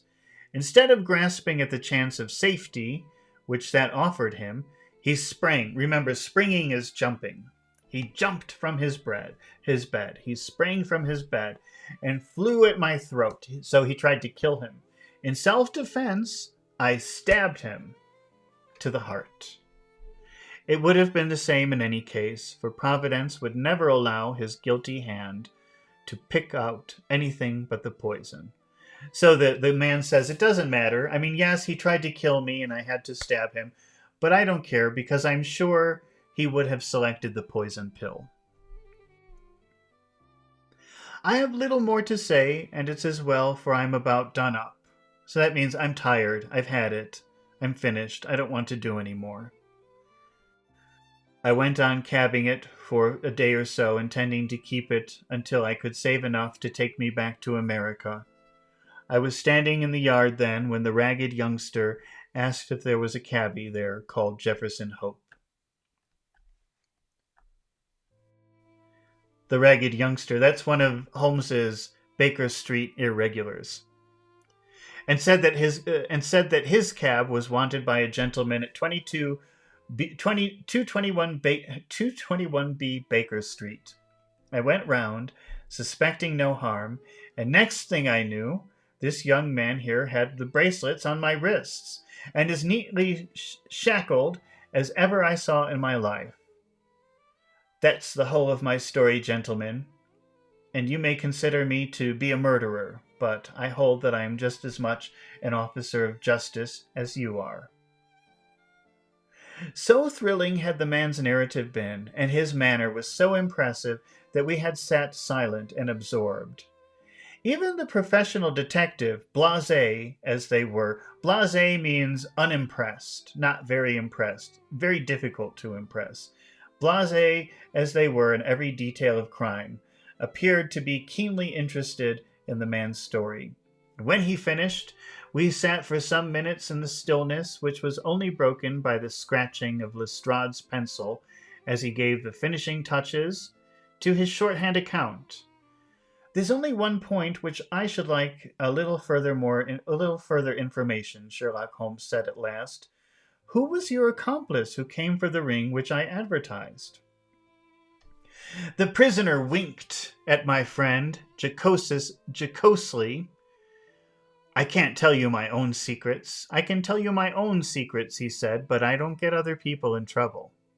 I saw your advertisement, and I thought it might be a plant, or it might be the ring which I wanted. My friend volunteered to go and see.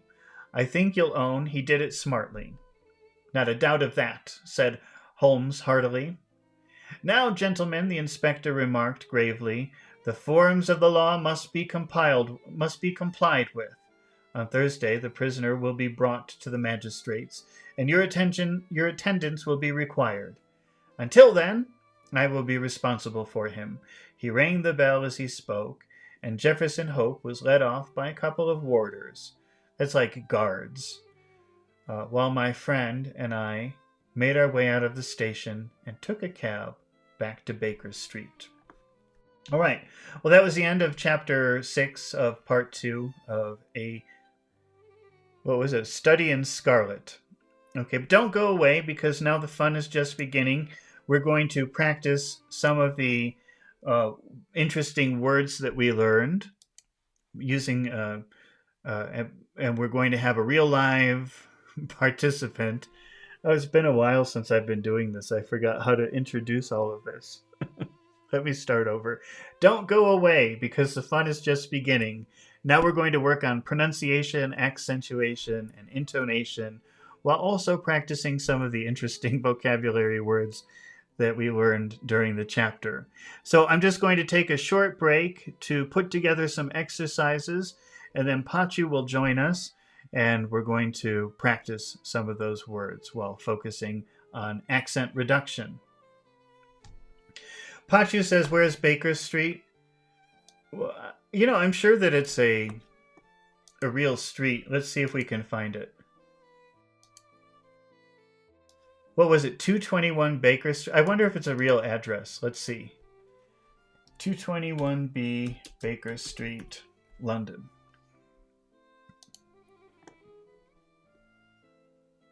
Yeah, it's a real address, actually. Or, okay, wait, let's see. First, let's just take a quick look. So here's London. You can see London from far out. And then this really is an address, 221B Baker Street. So if we zero in on that, whoops, not like that, like this. I wonder if they have a sign. Yeah, it says the Sherlock Holmes Museum. So there's actually a museum that you can visit at that address.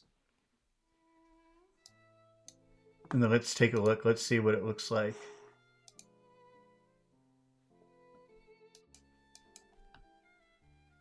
So there, can you see it? Oh, wait. Let me zoom out. So there's actually a museum there. You can visit the Sherlock Holmes Museum.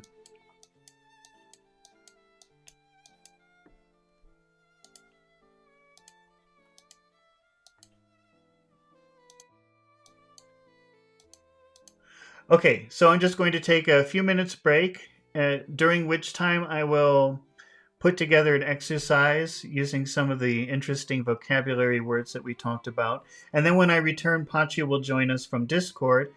The same video will keep going on YouTube and all the other platforms. And we will practice some of those words, working on accent reduction. All right, so I'll be back in a few minutes. Don't go away.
Okay, I'm back. Thank you for waiting.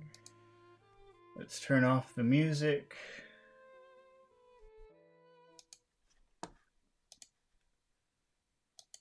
Let's see. Oh, let's turn on this one here. There we go. Let's see if we've got Pachu.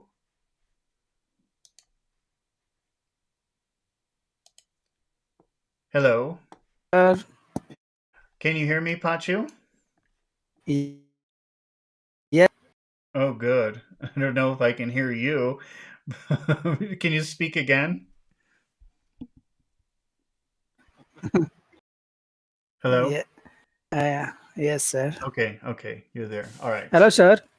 All right, I think that's okay. I think we're okay. How are you doing today, Pachu? I'm doing great. Mm-hmm. Wonderful. Okay. Pachu, have you ever seen this? Have you ever seen I being used as a verb before, to I something? Yes. You have. Eye to eye. Eye to eye.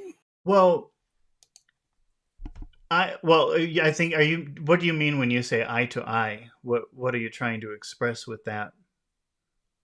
So eye to eye means like agreement, Oh, agree. well, okay, that's see eye to eye. But Okay. Yeah. this is like watching. So this is I like a verb, and it means watching. Watching. So when you eye something or eye someone, you're watching them. Maybe because you're careful or because you're suspicious of Mm, something, or you're Yes. interested. Yes. I wonder what kind of picture is. Let's see, eyeing. What if we just put eyeing? Do we have any? No, I don't really see any good examples. But it's usually watching because you're suspicious or watching because you're interested. Let's try an example. Let's see.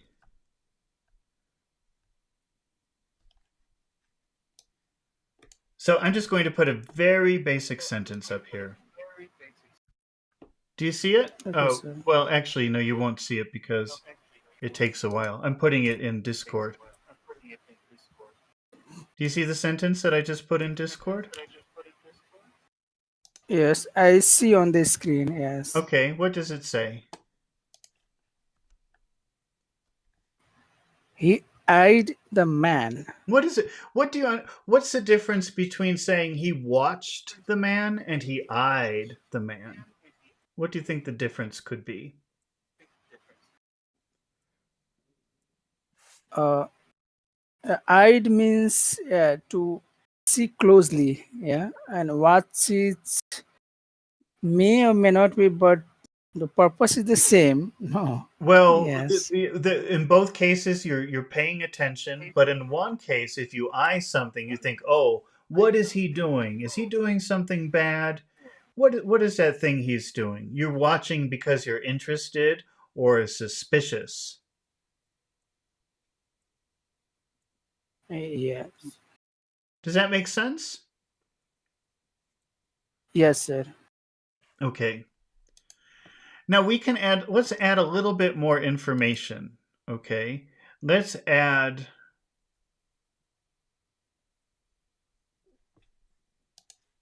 waiting outside.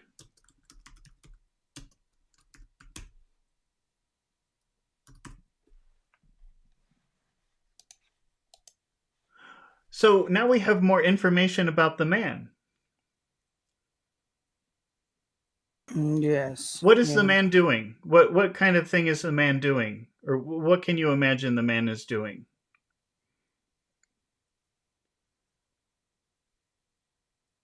So maybe he wants to try enter in the home. In Maybe. the Can you imagine looking out your window and saying, "Why is that man in the street? What is he doing in front of my house?" Yeah. So yeah, I think the man had something planned, to enter in a room in house.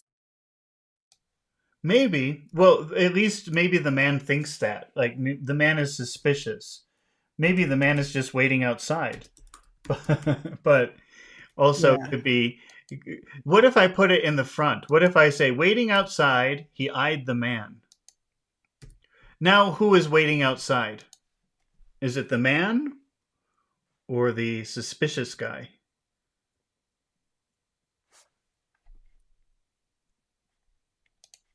No, he's a man Wait, let's waiting outside. actually this gets confusing because they're both men.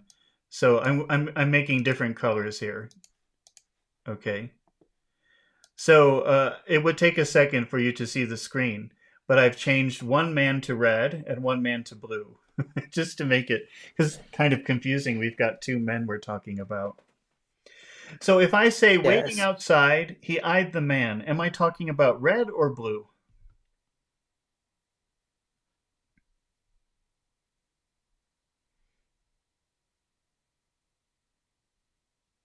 Can you see the screen? Do you see the different colors? Yes, sir. Okay.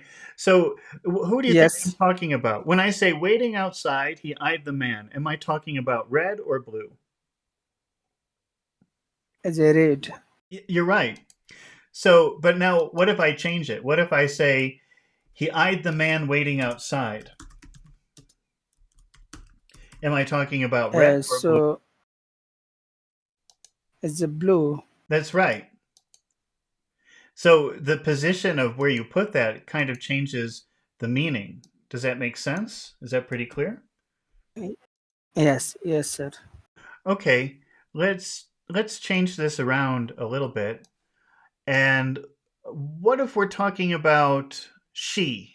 How will you change it if we're talking about she?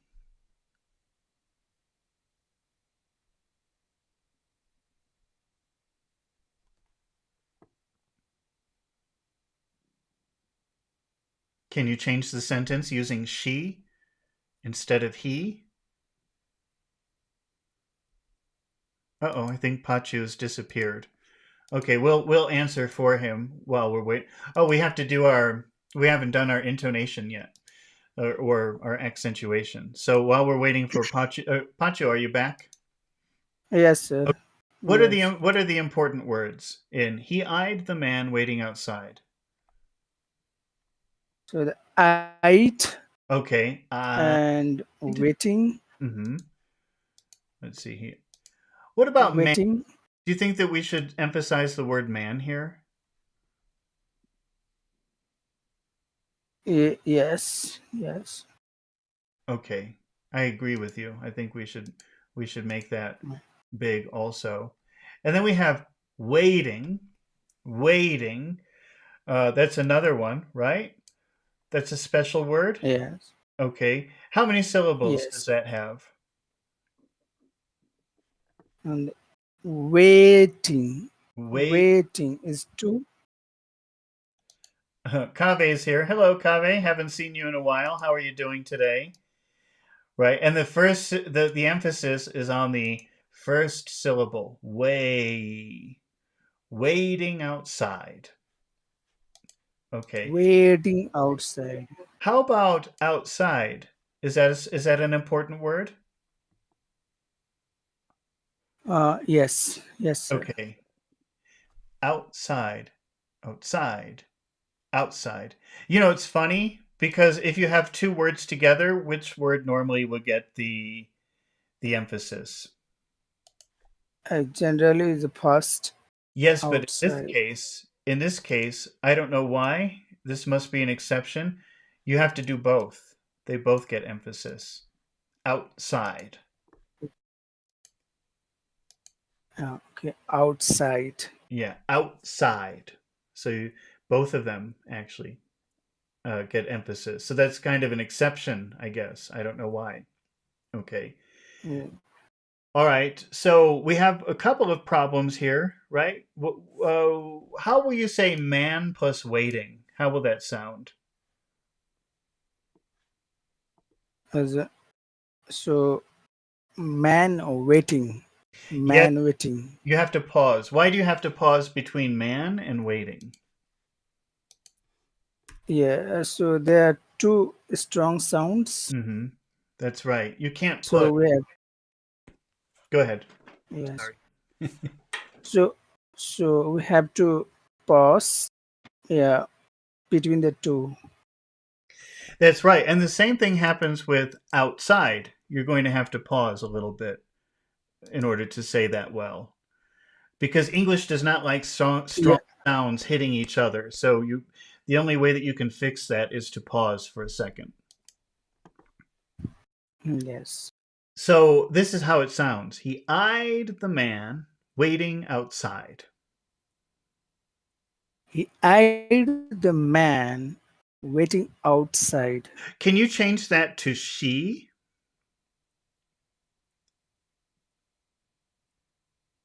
She eyed the man waiting outside. Okay, can you change the object to child? She eyed the child waiting outside. Waiting. Make it nice and big. Waiting, She eyed waiting. waiting outside. She eyed the child waiting outside. Okay, what if the child, instead of, maybe the child is not waiting outside. Maybe the child is trying to reach for some candy. How will you change that? Okay. So she eyed the child reaching out the candy. Reaching for candy. Reaching for candy. Reaching for candy. Reaching for candy. She eyed the child reaching for candy. She eyed the child reaching For candy. for candy. She eyed the Candy. reaching for candy. Can you change she to they? Okay. So she eyed Change she to them. change she to they. Okay. See to the so they eyed the child reaching for candy. Change child to stranger. They eyed the stranger reaching for candy. Okay. Now let's say instead of reaching for candy, let's say walk toward the door. Okay.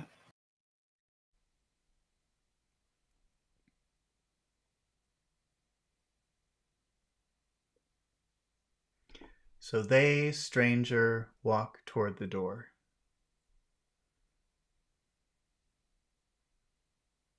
Are you there, Pacho, or have we lost you? Sir? Yes, sir. Yes. Go ahead. They eyed the stranger uh, walking towards the door. That's right. That's right. How will you make a why question with that? So why did they eye the stranger? Uh huh. Doing what? What was the stranger doing? Wa- So walking towards the door. Say everything together. Why did they eye the stranger walking towards the door? But now remember, it's not I. It's I. It's very big. It's a very big sound. It's not a little sound. I. Why did they I? Why did they eye? Why did Why they I, did it? stranger walking towards the door? Why did they eye the stranger walking towards the door? Uh-huh. Let's say because he looked suspicious. Okay. So they eyed the stranger Hmm. walking Towards the door. Hmm. But now remember though that you want to make it sound like you want that eyed to be very big. They eyed the stranger walking towards the door because he looked suspicious. And it's big for two reasons. Number one, it's an important word. Number two, or three reasons. Number one, it's an important word. Number two, it's naturally long already. But number three, it ends with a D sound, and that will make it even longer, right? All of those three reasons are why that should be a very long sound. They eyed the stranger as walking towards the door because he looked suspicious. Can you say the whole thing? they eyed the stranger walking towards the door because he looked suspicious. Okay. And Kave wants to jump in. Sure, Kave, you can jump in. We just have one person practicing today. So, of course, you can join us if you want. Just jump into the room and uh, and you're all set. Okay. So that's eyed, right? That's a pretty good one to know. That's pretty common to use eye, watching someone to see what they're going to do, Yeah. maybe for some reason. Okay, let's try let's try our next one, which is stick with someone or stick with something. That's really common. That's a really common thing. Stick with someone or something. Have you seen that before, Pachu? To stick with someone or something? Yes. Yes, sir. What does that mean? What does that mean to you? So stick with means stay for some time, or yeah, like That's right. that. That's right. So, well, let's put up an example here, and then we'll bring in Kave also. Let's see. So I'm just going to start with a very basic sentence, okay, which is No. stick with the team. Stick with the team. Uh, what does that mean, Pachu? How do you understand that question, or how do you understand that statement? Stick with the team. So we have to uh, stay with the team. Okay. Kave, are you Uh, there? Hello, hello, teacher. How are you doing today? I'm Oh, I good. think Not bad. there. How I about think you? there's a little problem with your microphone. I hear a lot of. I don't know if it's your. Now it's better, I think. Okay. I'm sure you've seen that before, right? Stick with the team, stick with someone or something. Yeah, it's just the same dialogue that you said before. It's like a stick together team. Hmm. I Yeah. think a lot of people know this expression, stick together team. Okay. It's Huh. like Uh-huh. um, It's like what? steered, but I think in this context, it's like means like steer. When something steered in your mind, like you memorize a word, Mhm. and after a while, probably see this word in your mind, Well, what do you like mean? What do you? before. But what do you mean by the word steer? I'm not sure what you mean by that. No, I said seared, not steered. Seared? Seared. S Oh, double E R. Yeah, SEER. I think this word. oh, I think Probably this word we got. maybe you mean SEAR. I think, but let me show you a picture, and then you can tell me. You mean like burnt? Yeah, burnt. Yeah, Uh-huh. First of all, sear, SEAR, sear. Yes. Sorry. is SE. Yeah. Yes. SEAR. is Yeah. see, Kave always has this very super advanced vocabulary that nobody No, I else, just not even me. I didn't even think to use that, but He's right. I mean, this is the way that you use it. Sear means like sealed or burnt. So this is seared meat. You see the black on the outside? It kind of seals in the juices of the meat, and you can see the black marks on the meat. That's how you know it's seared. Or it's actually probably the same word as seal. Seal means tight, like it's wrapped up. It's impenetrable. And it wouldn't surprise me if they're the same words: seal, sear, RLs. They get mixed up sometimes. But so the idea of something being seared, it means it's like burnt into your memory. It's burnt into your brain.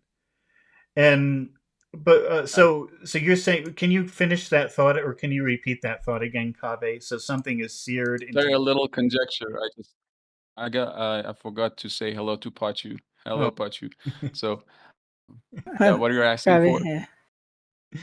Can you repeat your idea again, because I got into this little thing about sear and then I don't remember exactly what you were saying. Can you repeat that? No, I just said when I see something like Mm-hmm. stick to my mind or something Mm-hmm. like that, I just remember the word sear that I previously told you about it. Oh, I see what you're saying. Nothing So much. you can say it sticks in my mind, and that might be very similar. Sear, I think, is much stronger, but if something sticks in your Hmm. mind, it means you don't forget it. Hmm. But if you're saying Yes. stick with, if you're using that preposition with, that means don't give up or don't leave. So stick with me means I don't like leave. What? yeah, like compact disc or CD abbreviation that the information is just burnt out in it. Burnt out means that Burnt it's no good anymore. But burnt into or burnt, burnt into it. Yeah. yeah, that could mean that it's permanently on there. So it depends on which Permanently on. preposition you're using. But like for example, right before I finished reading the chapter, I could have said stick around. That's a very common thing. That means don't leave. If I tell you stick around, that Okay. means stay. So Uh, a lot of times I when see you the have, advert. I'm sorry, what? Sorry, I saw the advertisement the other day that at the end of it, just narrators just said, "Stick around with us, don't leave, grab your snack," and Yeah, uh, that's very yeah, common, saying, yeah, I'm especially sticking in around. Yeah, videos and shows and videos. yeah, People say stick around. That means don't leave me. Don't go. Stay here. mm, So you see that word stick a lot. All right. stick. Yes. So Pachu, can you read that sentence again? Stick with the team. Oh, yes, sir. Stick with the team. Okay. Now, what if I want to say which team? I want to specify which team. The team doing which activity. Okay. It could be, for example, finish the project. Okay, but finish is a verb. We don't want a verb here. We want something more like an adjective.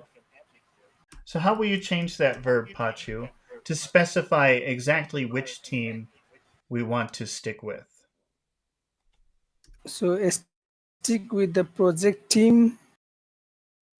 Okay, which team doing which action? Finish project, work on secret project. Let's see, how many things?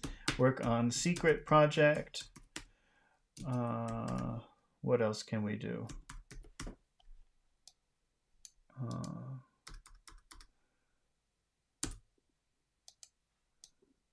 I hate this formatting. I copy and paste something, and then it picks up the formatting, and it gets me very confused. How about, let's see, work on secret project, finish the project, Meet the deadline. meet. Thank you, meet deadline. So all these different things. Which team?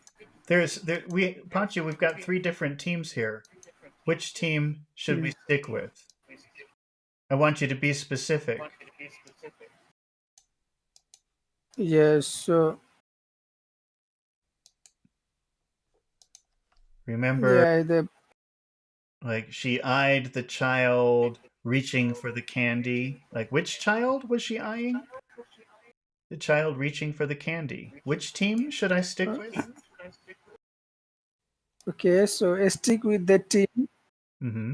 finishing the project. That's right. So that's just being extra specific about which team. The team finishing the project, the team working on the secret project, the team Yes. meeting the deadline. Which one? Which Okay. are you talking about? Does that make sense? It's kind of Yes. like a big adjective. Yes. Yes. Okay. Can you say the whole sentence, Pachu? Okay, sir. So stick with the team finishing the project. Mm-hmm. That's right. Stick. Go ahead. What? And no, I just want to read another sentence. Yeah. Say it again then. So stick with the team finishing the project. That's right. That's right. And you know what? I don't even have to tell you to find the rhythm. I heard the rhythm pretty well in that sentence, so that's good. I think that's a very good indication about your improvement. Kaveh, can you say that sentence? Stick with the theme, finishing the project. Okay, but so now so you're both very good now, I think, at the right rhythm. But for those of us who aren't, let's just think about which words we should emphasize in that sentence. What do you think are the important words, Kaveh, in that sentence? Sure, team Okay. and project. Only team? No, I said project. Oh, okay. I'm sorry. I thought you said that's it. No, Okay. just Uh, talking about reduce adverbial adjective clause or something like that. That we eliminate that which, and afterwards we should convert our verb to ing form. Am I right? well, uh, you could make a complete. Let's see. Stick with the team that is finishing Yes. the project. Yes. Yes. Yes. Yes. Okay. What is? I was thinking about doing this with the earlier one, and I should have. I think I should have done Mhm. that because I think in this example it's not so clear. But with the eyeing, let's see. He eyed the man waiting outside. He eyed the man who was waiting outside. I think it's clearer with the first one, and I ignored it. I was going to do this, and then I forgot. Let's go back to eyeing for a minute. I just think it's clearer here. This example, he eyed the man Yes. waiting outside. Okay, we could have said he eyed the man who was waiting outside. Who was waiting outside? Yes. Okay, and Yes. now suddenly you have a complete relative clause here. You've got who, and then you've got a verb, and you've got outside. And I think, the difference really is that it definitely sounds like if you use the second one, if you use the entire relative clause, he eyed the man who was waiting outside. It sounds like there were many different men, and he was just choosing one man. Right? Does that make sense? There were a lot of Ye- people, and he was just selecting that Yeah. one person in particular. Is that pretty clear? Yeah. And the comma distinguished it. Uh, he eyed the man. Because we have definitive, because we have, as far as I know, we've got a defining relative clause, and some call it restrictive, and none defining the relative clause.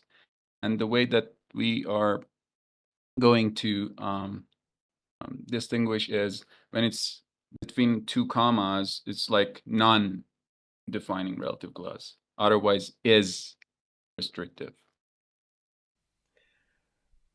I don't think that you need a comma here. I wouldn't put a comma I here. just said that I just, for example, uh, my grandfather, who is 81, uh, Mm-hmm. goes hiking every day. Mm-hmm. Okay, it's a non-restrictive relative clause Okay. that we only one we only have we only have one grandfather who is 81 and who is walking alongside or Mm. along the river Yeah. side or whatever. All right. I think, but And that's otherwise, otherwise what? otherwise is restrictive Mm-hmm. relative clause means we should add our relative clause. Like, for example, I'm going to wear this shirt, Mm-hmm. for example, that I purchased in Canada, for example. So Mm-hmm. that I bought or that I purchased in Canada, the second part is important to emphasize and add into our sentence. Otherwise, it's not really good sentence, I think. Yeah. It is a restrictive clause. So we are talking about plenty of apparel, not Mm. one that I mentioned about my grandfather. Yeah. Well, I think we're deviating a little bit too far away from the point because Pachu earlier, and you might not know this, Kave, but earlier Pachu was saying, "Well, what is this ing thing?" No. So we're Ah, really just talking okay. about the ing part. But you're right. I mean, you're Oh, right okay, about okay. everything that you're saying. But Sorry, I just being late today. So I'm just that's okay. sorry. No, that's Okay. okay. That's it's just I think we're getting way outside of the scope of what we wanted to do today. We have to be careful because these things are so complicated. It's really easy to just move off into a different direction. So it's good Yeah, to yeah. try to stay focused. But anyway, So, but so here we're talking about the reduced relative clause. Yes. So here we are just about the reduced relative clause or add ing form because we have to do it it's because we add some information to it. it's Yeah, a you're it's talking about this. it's a gray area. It's a gray area. It's kind of like Uh, sometimes the difference between passive voice and an adjective is a gray area. This is another gray area because, well, first of all, let's finish the explanation. And that, okay, the difference between number one and number two is that if you, well, I should put numbers in front of these if I'm going to call them number one and number two. But the difference between number one and number two is that if you say number two, it sounds like you have a large selection of people and you're just focusing on that one person. Which person? The one waiting outside. Number one is two things, okay? It could be a reduced relative clause, like you say, or it could just be an adjective describing man. Does that make sense? And the reason that you know yes, clear.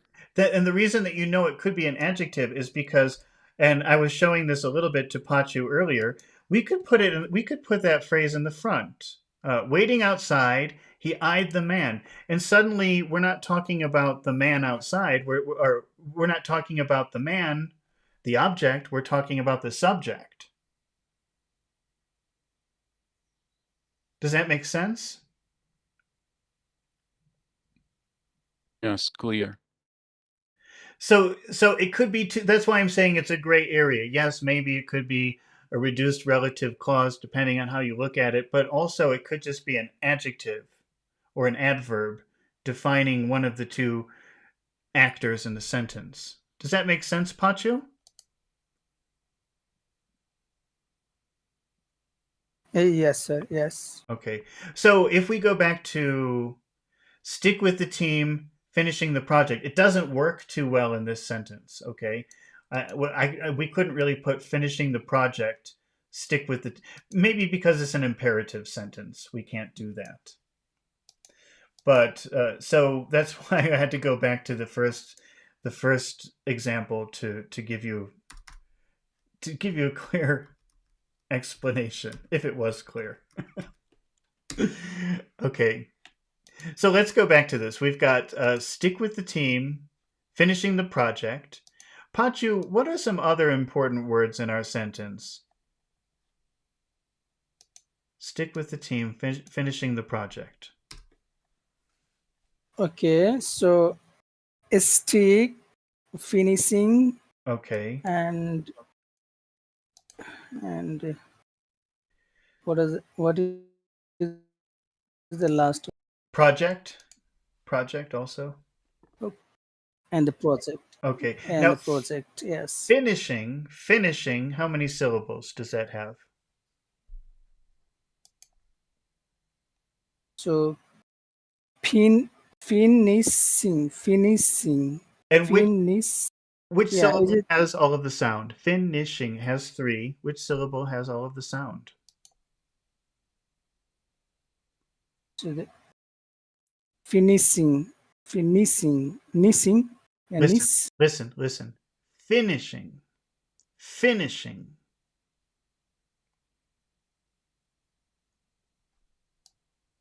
finishing, Which, finishing. which syllable? Yeah, is it nissing? Second, That nissing. would be finishing. First, Is it finishing or finishing? Which one? Is it finishing the first? Okay, yeah, so it's the first syllable actually with all of the sound. Pachu, how would you say Yes. stick with the?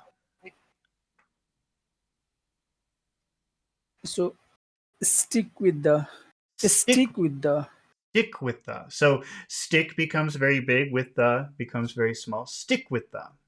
Stick with the. Say it again. okay. So stick with the Can you say stick with the can you say that, Kave? Stick with the. stick with the. Stick with the. Okay. How will you say Stick with the. how will you say the next 3 words, Kave?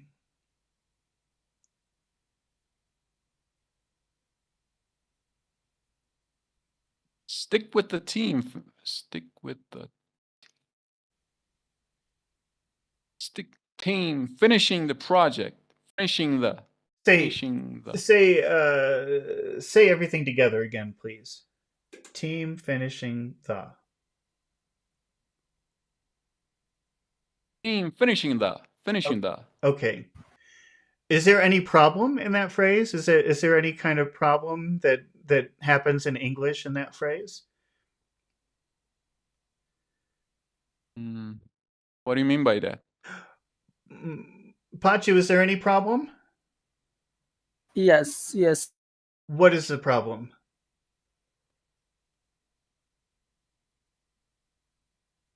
Uh-oh, Pachu's disappeared again. So, Well, go ahead. Pachu, can you explain to us what the problem is? Maybe not. Oh, okay. Yeah, Kave, English does not like 2 big sounds hitting each other. Okay? English likes big, small, big, small, big, small. Or big, small, big, small, but never big, big. It doesn't like big, big. Okay? So we have a problem because we have team and fin pushing up against each other. 2 big sounds. Do you agree? yes, sir. Yes. Mm-hmm. Okay, so this is a place where you must pause. It's the only way to fix the problem. Sometimes there are other ways to fix the problem, but I think here you have to pause. Stick with the team, Oh, okay. pause, finishing the project, because you can't push those 2 big sounds together. So because of that, we not all of the time, but sometimes see that the ing form before ing form verb, they put comma. So it's better to stick with the theme, comma, finishing the project. But all Uh, of the time they I don't need don't to. think Yeah, that you they have don't need to put comma. But sometime I seen in English that Mhm. you said that is like an adjective for a man or something, team, for example. It extra information, so we need to come a little bit or a Well, pause for a little pause, and then you pause for phonetic reasons, but I think that team and finishing the project are pretty closely connected. I don't think that you would want to separate them with a comma. So in this case, okay. But So there is a pause though. You do speaking when you're speaking, you do have to pause because you can't push two big sounds together like that. You need something in between, either a small sound or a pause. So stick with the team, finishing the project. mhm, Can you say it like okay, that? right. Stick with the team, finishing with the Sorry, I said finishing with. Stick with the team, finishing the project.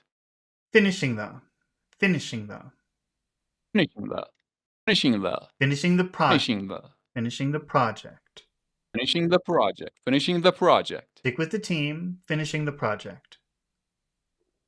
Stick with the team, finishing with the project. Mhm. Can you say that, Pachu? Stick with the team, finishing the project. Try to keep the rhythm. Stick with the team, finish the project. Finishing the, finishing the, finishing the.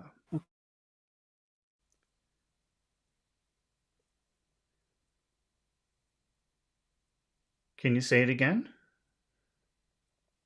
Okay, sir.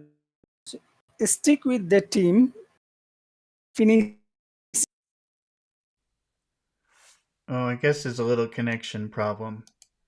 Well, we'll come back to you in a second, Pachu. Kaveh, can you change? Let's change Hello, team. sir. Go ahead.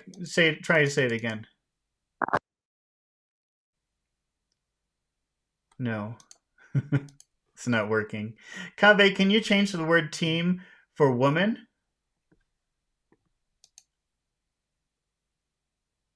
How would you say that?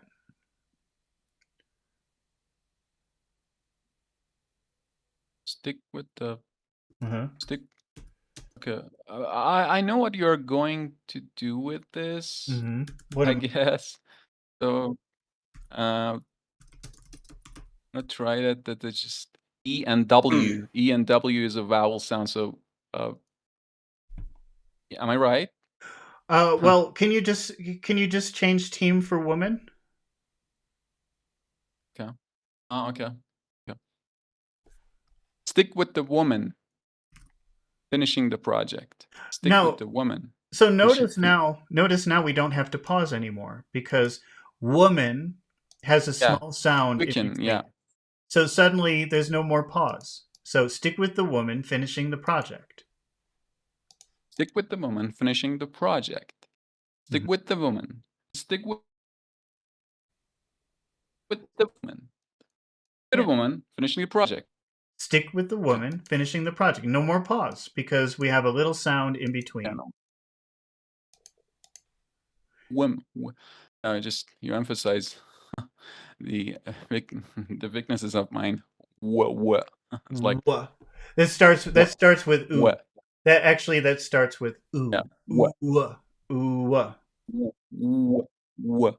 Stick Stick with with the woman. mhm, Finishing the project. Okay. Yeah. mhm. Were you Stick with concerned? the woman. Go ahead. Finishing. Sorry. I just stick with the woman. Finishing the project. Yeah. Woman. And were you concerned about the and woman putting those two together? Yeah. Okay, but they don't consider, even though woman W starts with an oo sound, they don't consider it a vowel sound. So it doesn't have that phonetic change that maybe you were expecting. Yeah. Yeah. It's not really the woman. Although I guess you could do that. The woman. I wouldn't do that. I would Yeah. say the woman. Before a vowel sound, we sound like a bit the, not the. That's right, Yeah. but even though W starts with an oo sound, it's considered a consonant and not a vowel, and it doesn't follow that rule of e, the woman. It doesn't sound weird, but I We. wouldn't do it. The woman, I wouldn't say that. Okay. You don't recommend it. Okay. Pachu, can you say that? Stick with the woman finishing the project.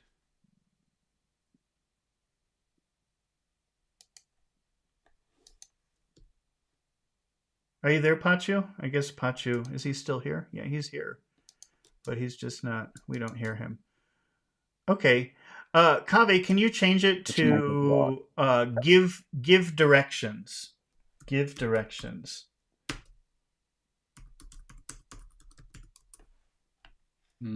Okay.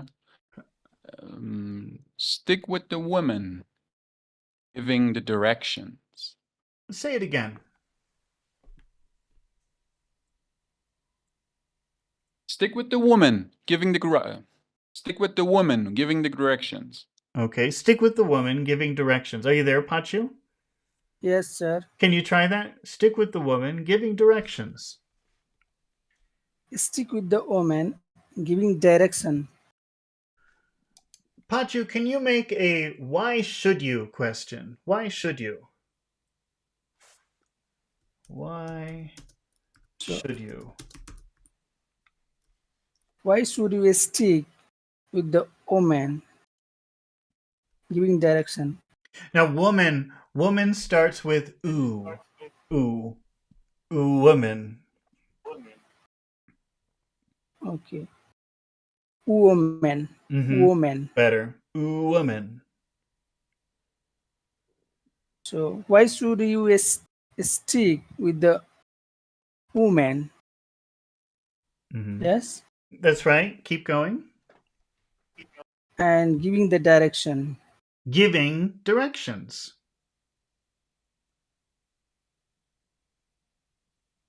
Why should you stick with the woman giving directions?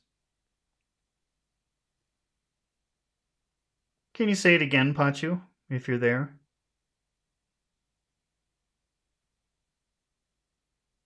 Can you try it, Kave? Can you say the whole thing? Why should you? Why should you give the? Why should you stick with the woman giving you the false direction? The false directions? I'm just joking. Yeah, uh, I should have added that. Yeah. Kave, I'm just going to put two words up on the screen, and I want you to let me know when you can see them. Maybe I'll put them in Discord so you can see them right away. Woman and women. Yeah. Okay, and say it again. Yeah. Number one. Say number one. Woman. Uh-huh. Women. Okay. Women. Women. Okay, right. So Yeah. so number I mean, one is I, and number two is I. Women. Women. Number one, I, woman. Woman, number one. Women. Women. Number two is I. Women. Women. Women. Mm-hmm. So it's Women. actually this sound. Women. English is such a weird language. It's really this sound that changes for the plural. Yeah. That's the difference. Okay. Why should you stick with the woman giving directions? Why should you stick with the woman giving the false direction? Okay. Can you try that, Pachu? How will you make that question?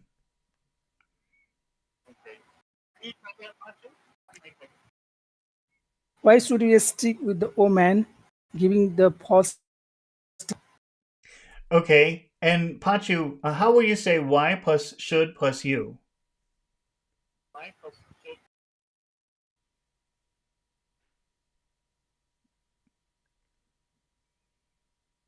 Oh, Pachu's gone. Kave, how will you say why plus should plus you? Sorry, I didn't catch you. How will Could you say why rephrase your plus question should again? plus you?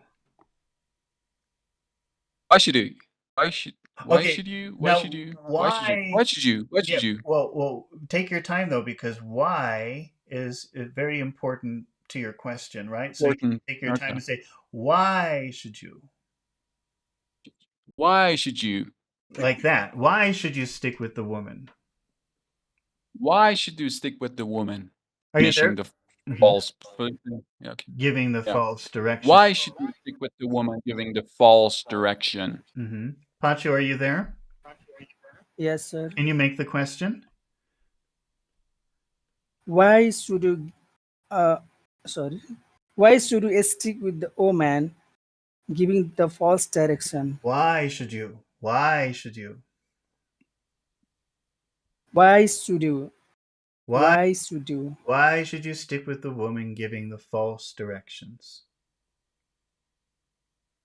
Why should you stick with the woman giving the false directions? Okay, now it's not woman, it's woman with an oo in the beginning.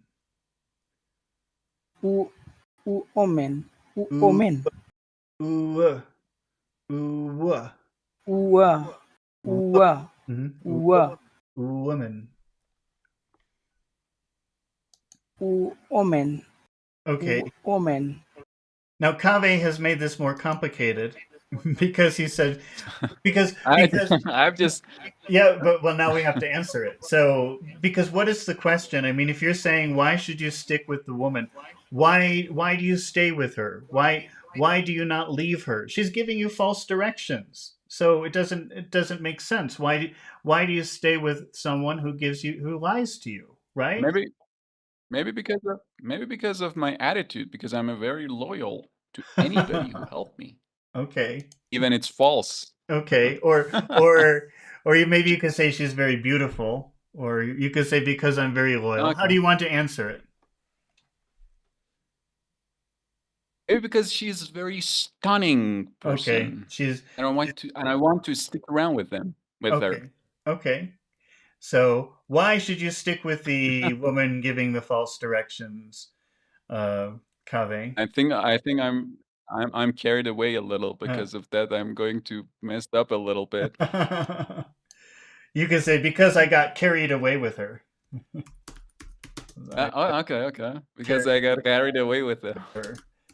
That means she took you to a faraway place, maybe because she's very beautiful or something. So Because I got carried away with her. yeah, because I got carried away with her. Because I got carried away with her. Pachi, why should you stick with the woman who's giving you false directions? So I should stick with the woman giving the false directions. Why? Pachi has to be careful. He's married. You say because Kaveh got carried away. You can say because Kaveh. There is no why in this beautiful world. We just Yeah. go by our will, and maybe it's a false will.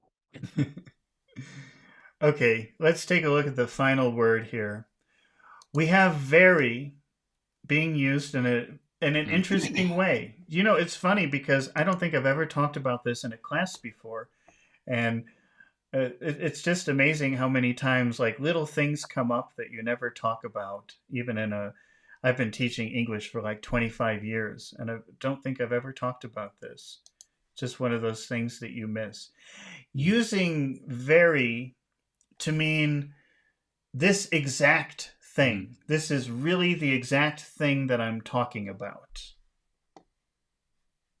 Let's give an example to show. It's a way of emphasizing something. This is a good example. In the very first day, I saw them a lot. I've seen them a lot in a context, in a literature, in a lot of talk. So because of emphasis, right? Yeah, and it means like exactly. So I was just following your very words. Like I was just saying, I was doing exactly what you said. Or here's an example. Maybe I show you a ring, and I say this very ring belonged to the queen. So really, this ring, this was hers. It used to be on her finger. This one that you're looking at, not some other one. You're supposed to be impressed when you see the ring. Does that make sense? Yeah.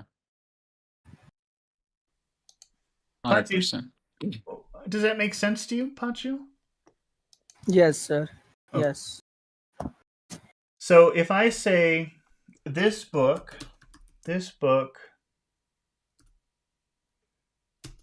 what we need.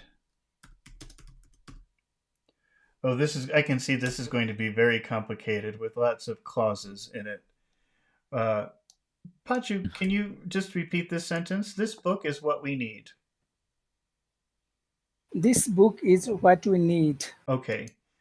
Now, if you now You imagine need to be very complicated. what? If you want to, if you want to, if you want this sentence to be a little bit complicated, you can add something like this book is what we need at the very moment. Oh, it's about to get more complicated in a minute. Don't worry. but Okay. before we make it more complicated, let's put that word very. Okay. So imagine that Pachu, imagine you're looking for the book and you don't know, and suddenly you find the book and you're so happy and surprised, and you say, "This is exactly the book I need. This is exactly the book I want." How will you say Yes. that using very? So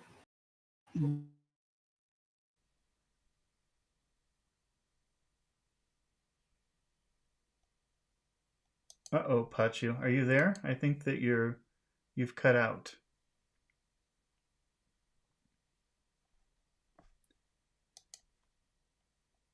Kaveh, can you do it? Can you tell me, "Oh, this is exactly the book I need." Oh my lord, this is the very book that I am looking for That for was a very long time. I that have was finally found it in a trapdoor. on a trap door. That's very dramatic. That's a very dramatic way Yeah. of doing it. Are you there, Pachu? I thought I heard. yes, sir. Yes. Okay, can you try to say the whole sentence? Okay, This sir. very book. This very book is what we need. Yeah, and that's exactly the book. That's exactly the book. Okay. Now, let's imagine that we want a little bit more information about. Very.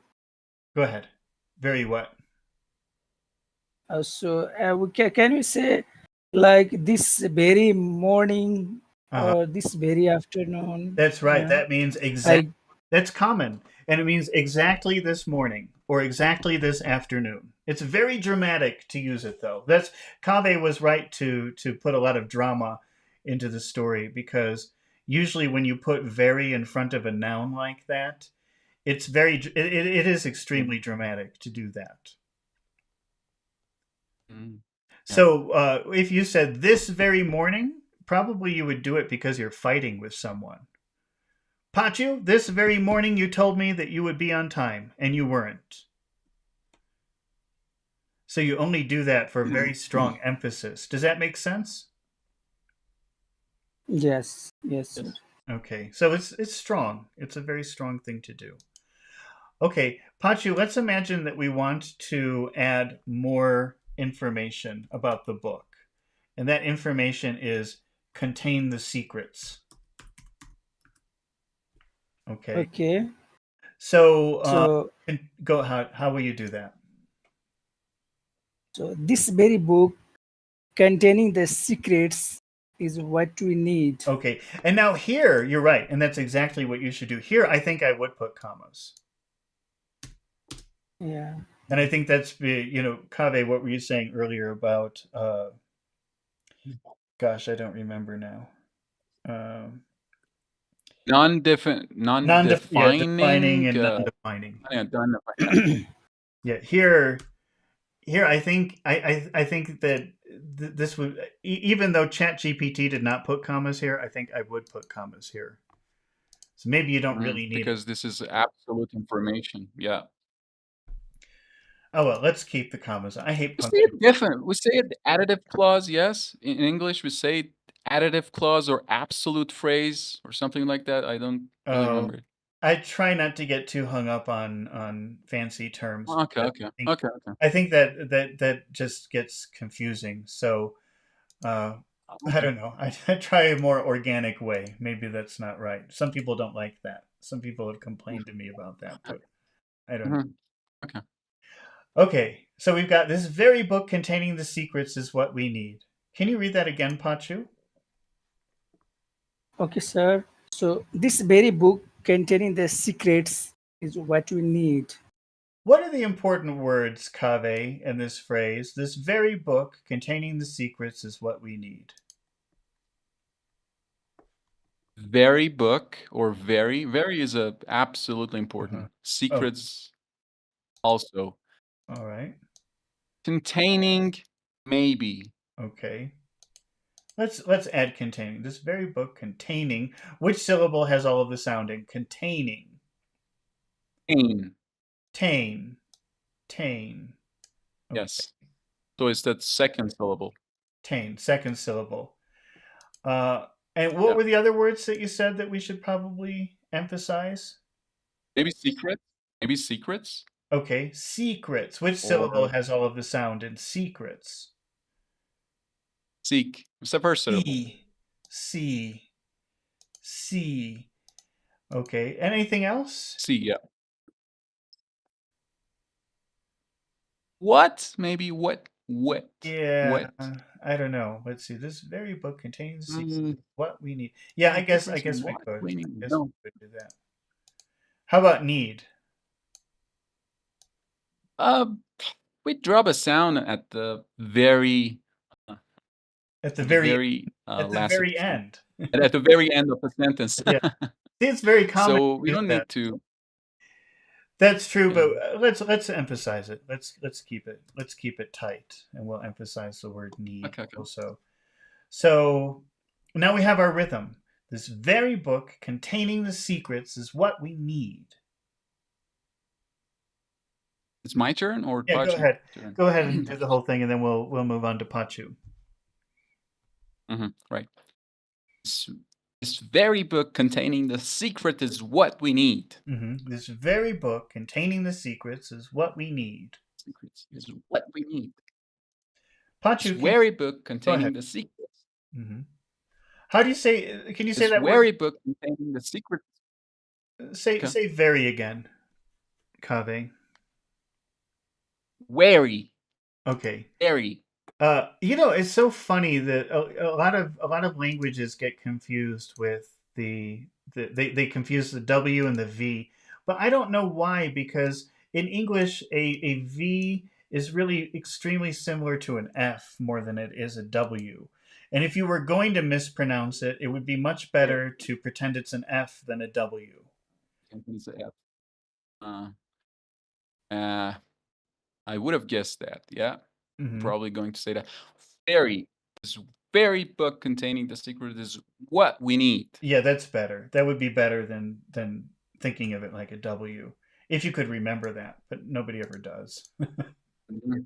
Great mnemonics. Pachu, can you say the sentence, trying to keep the rhythm of the sentence? This very book containing the secrets is what we need. This very book containing the secrets is what we need. Okay. Let's try another sentence. What if we say that car was stolen? Pachu, can you say that? That car was stolen. Okay. So that very car. Well, just do car for the moment. That car was stolen. Just repeat that.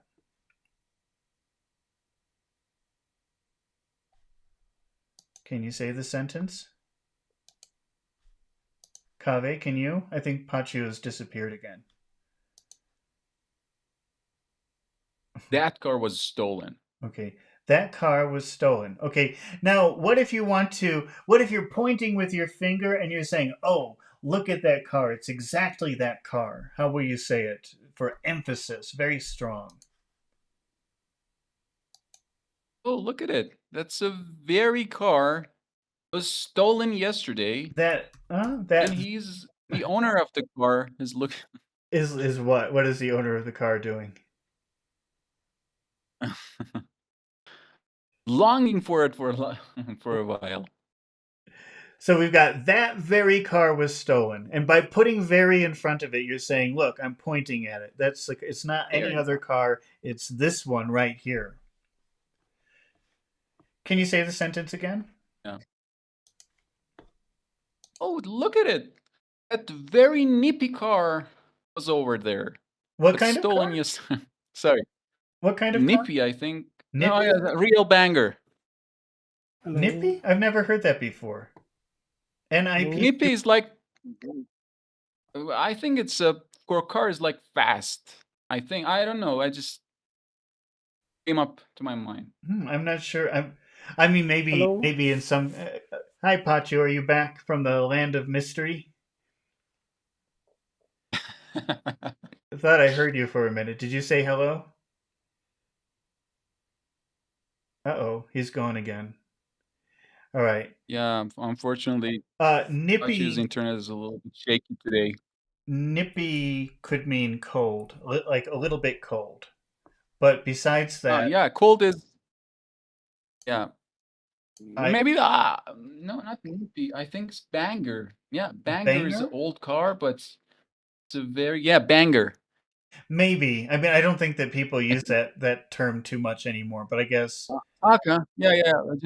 I yeah. don't know what I saw this word, but yeah, I was looking for it and I not exactly remember, but I think I want to say Banger. I should have said Banger. Hmm. Banger is like a it's very old and worn out car, Yeah. but it's very fast and yeah, Well, I don't know about fast, but it could describe a fast, but car in bad condition. yeah, in bad condition. But you can make your way. You can make your way with this car. I don't know about that. Usually, if you have a banger, I Um, don't think people use that term anymore. But I mean, I remember it from when I was a child, and that would be a car that maybe isn't reliable. It's old. It's no good. It doesn't run very well. It's ugly. okay, All those things. I don't know what you would call that now. maybe. Oh well. Are you back, Pachu? Um, No, Pachu is he still here on Discord? Yeah, he's still here. Okay. Well, I'm sure he'll chime in when he's connected again. Hello, Okay. sir. Archie Oh, was Hello? breaking up for a bit. Yeah, my internet is Okay, back. unstable. okay. Today I don't. Unstable. Unstable. Can you, Pachu? Can you say that very car was stolen? That very car was stolen. Okay. Now let's add some extra information about the car, Pachu. Cause the traffic jam. Okay. How will you change the sentence? That very car causing the traffic jam was That's stolen. right. That's right. So we just change it because cause is a verb, but we want something closer to an adverb or an adjective here. So we use the ing form for that. And this is not a verb here. This is like an adjective, causing the traffic jam. Okay. Pachu, what are the important words in that phrase? So is a very car Very causing traffic jam okay. stolen. Are now causing that has two syllables. Which syllable should we emphasize? Causing is the first. Okay. Causing. All right. And then you said traffic and jam. But now traffic jam, that's two words together, right? That's two words. You always see them together. So which word should you emphasize? As a traffic. Okay. Traffic. Now traffic, that has two syllables. Which syllable should you gets all of the attention? Traffic jam. As a second traffic. So Traffic. it's like this: traffic, traffic, or traffic. Which one? Okay, so it's the first It's traffic. yeah, Traffic it's the first one. first. That's really important to be able to identify the emphasized syllable. So that's something to always pay very close attention to. Okay. And how about stolen? Stolen. Yeah, it's a stolen. Stole. So, Yeah, the first so. stolen. All right. Now, Kave, with this phrase, Mhm. that very car causing the traffic jam was stolen. Do you see any problems in that pronunciation problems, pronunciation issues with this phrase.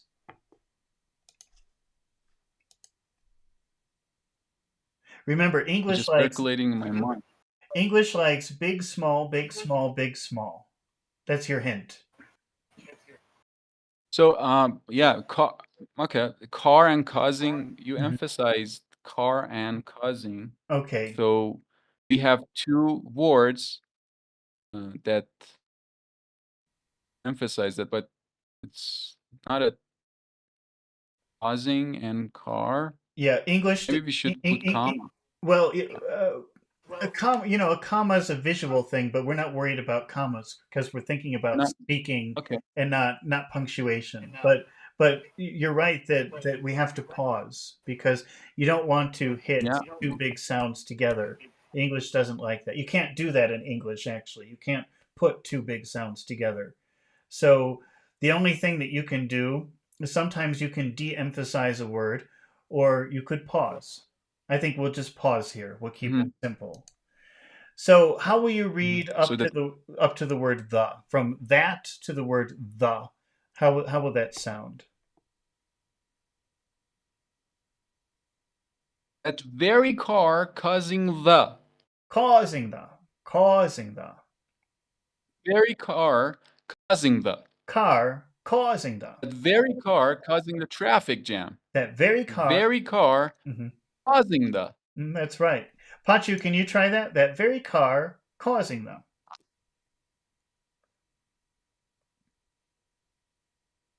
No, Pachu's not there right now.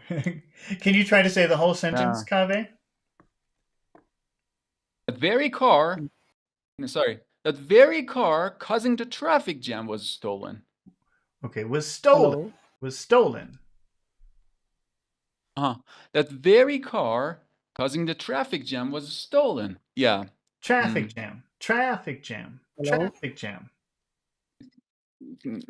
Maybe Pachu is back, so. Hello. Are you there, Pachu? Yeah, okay. Yes, sir. Oh, can you say the whole sentence? Try to say the whole sentence. That very car causing the traffic jam was stolen. Pachu, can you say traffic jam? Just emphasize traffic and not so much jam. Traffic jam. Okay. So traffic jam. Traffic jam. Traffic. Yeah. Traffic jam was. Traffic jam was. Traffic jam was stolen. Traffic jam is stolen. Causing the. Causing the. Causing the. Causing the. Causing the traffic jam was stolen. Causing the traffic jam was stolen. That very car causing the traffic jam was stolen.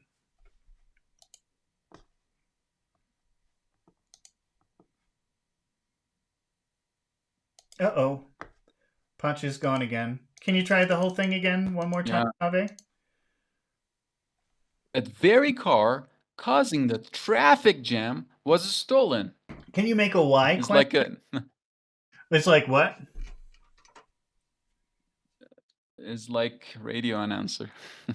It is a little bit artificial the way that we're practicing. But then again, if you talk like a radio announcer, everybody would be very impressed with your ability to speak clearly and well and effectively. So it's not a bad thing.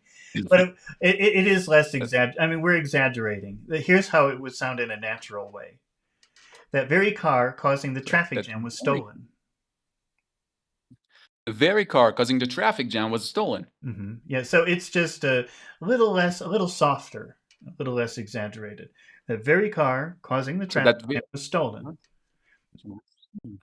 The very car causing the traffic jam was stolen. But you don't have to speak quickly. You still want to take your time when you get to ver and car and cause and tra and sto. The very car causing the traffic jam was stolen. The very car causing the traffic jam was stolen. It's like traffic is like in a pinnacle of the mountain. And it's like slowing down to the. Yeah. It's just sliding down. Sorry, sliding down to the. I think that you're right, that you do have to. I mean, even though we're emphasizing a lot of sounds, there should be at least one superstar. And I think it depends Mm. on where what you're thinking at the moment. Okay, are you shocked because it's stolen? Are you angry because of traffic jam?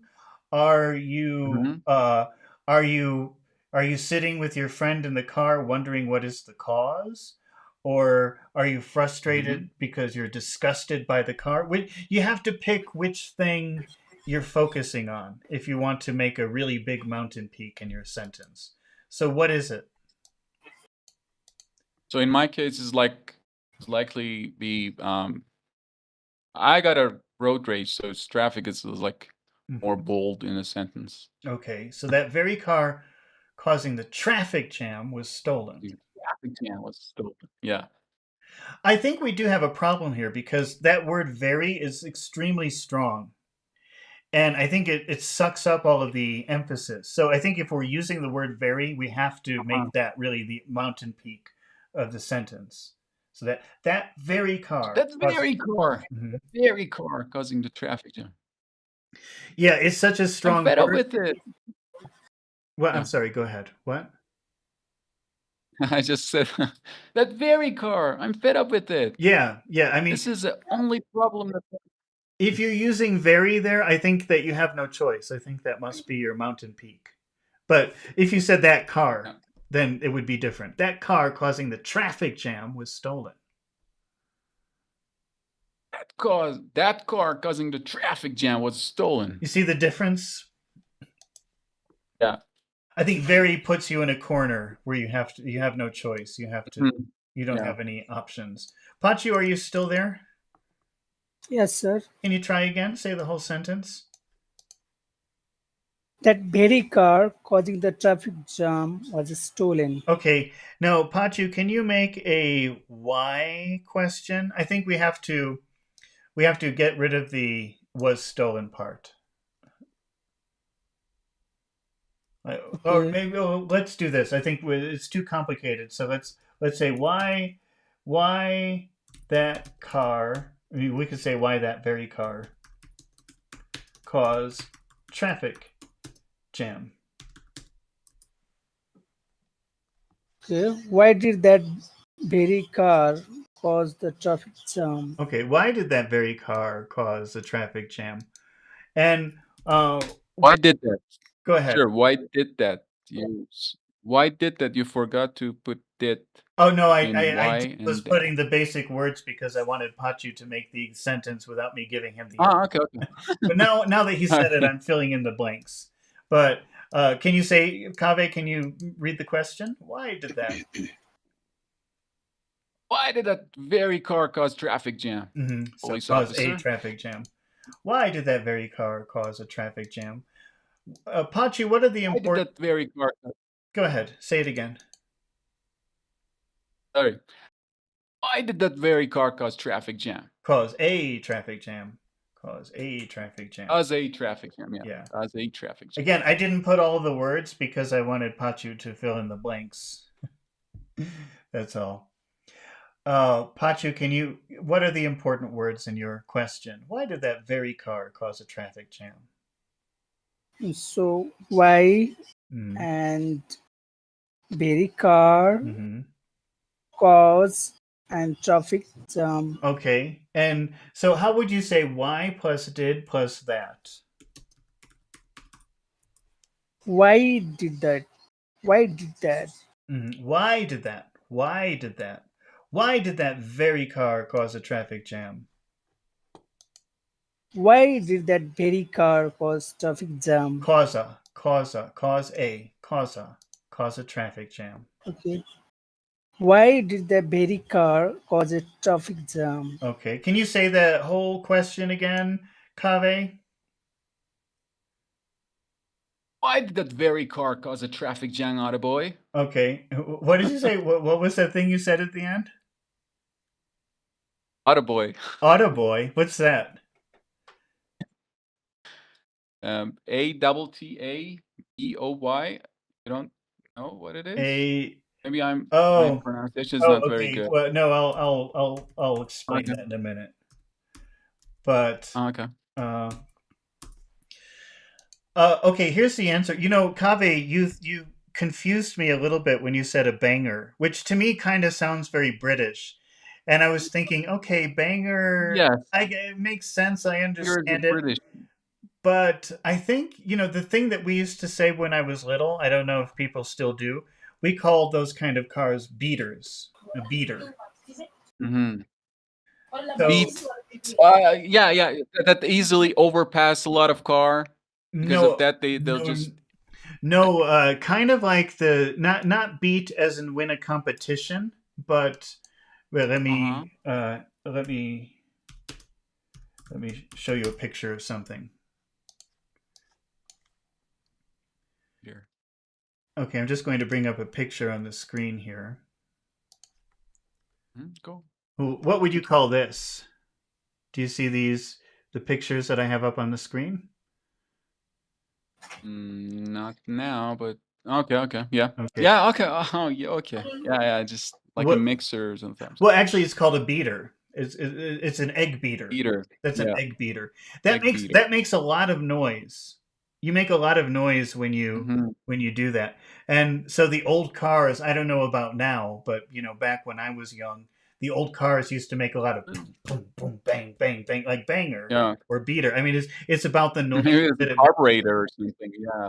Yeah, it's about the noise that it makes when it's driving, Hmm. which is why Yeah, you said carburetor cars what?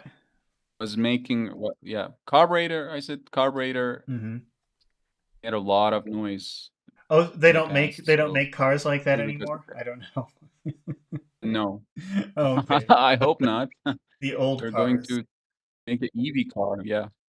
Yeah, but that's why it's called banger because bang bang bang it makes a lot of noise when it drives and it's Mm, not yeah. reliable. Or beat beat beat. It's the same concept.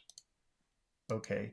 Mm, yeah. So if I say Kabe, why did that very car cause a traffic jam? Can you give me the answer because it was a beater? Um, because I purchased it in a Mhm. donkey time. You purchased it where? Uh, we purchased my car Uh-huh. um, in a donkey time. A donkey You time. say What is that? that?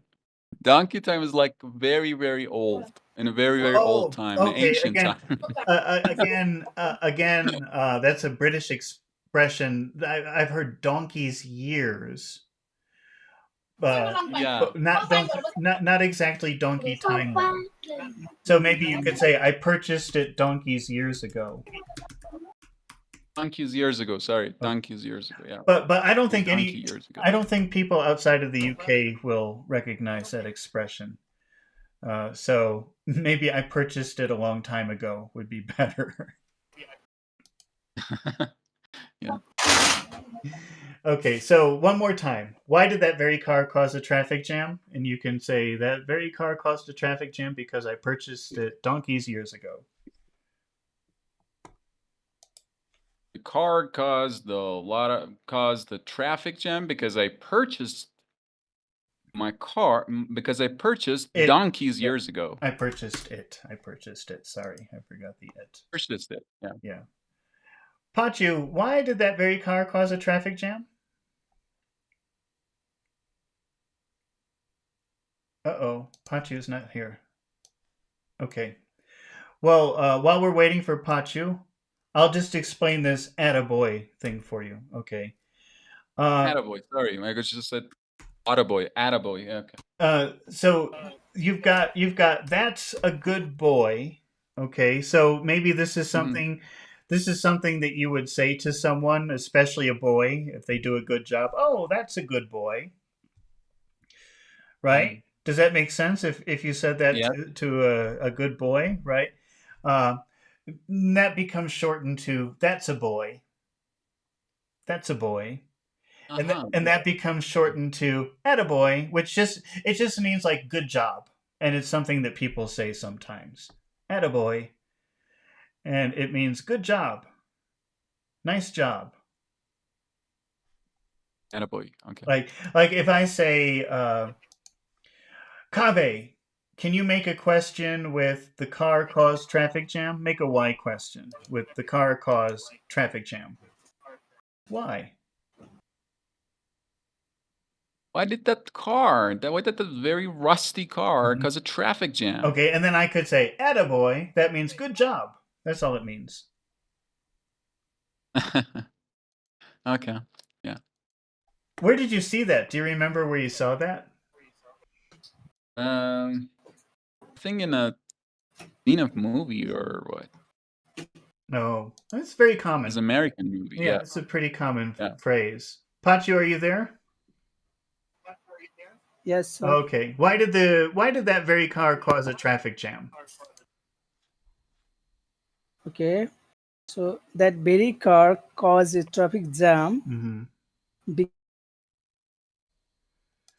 Well, just say because it's old. Let's do that. Because it's old. Because... Oh, I think you disappeared again, Pachu. Yes. Yeah. The internet is today is That's okay. yeah, it's bad. I All right. don't think.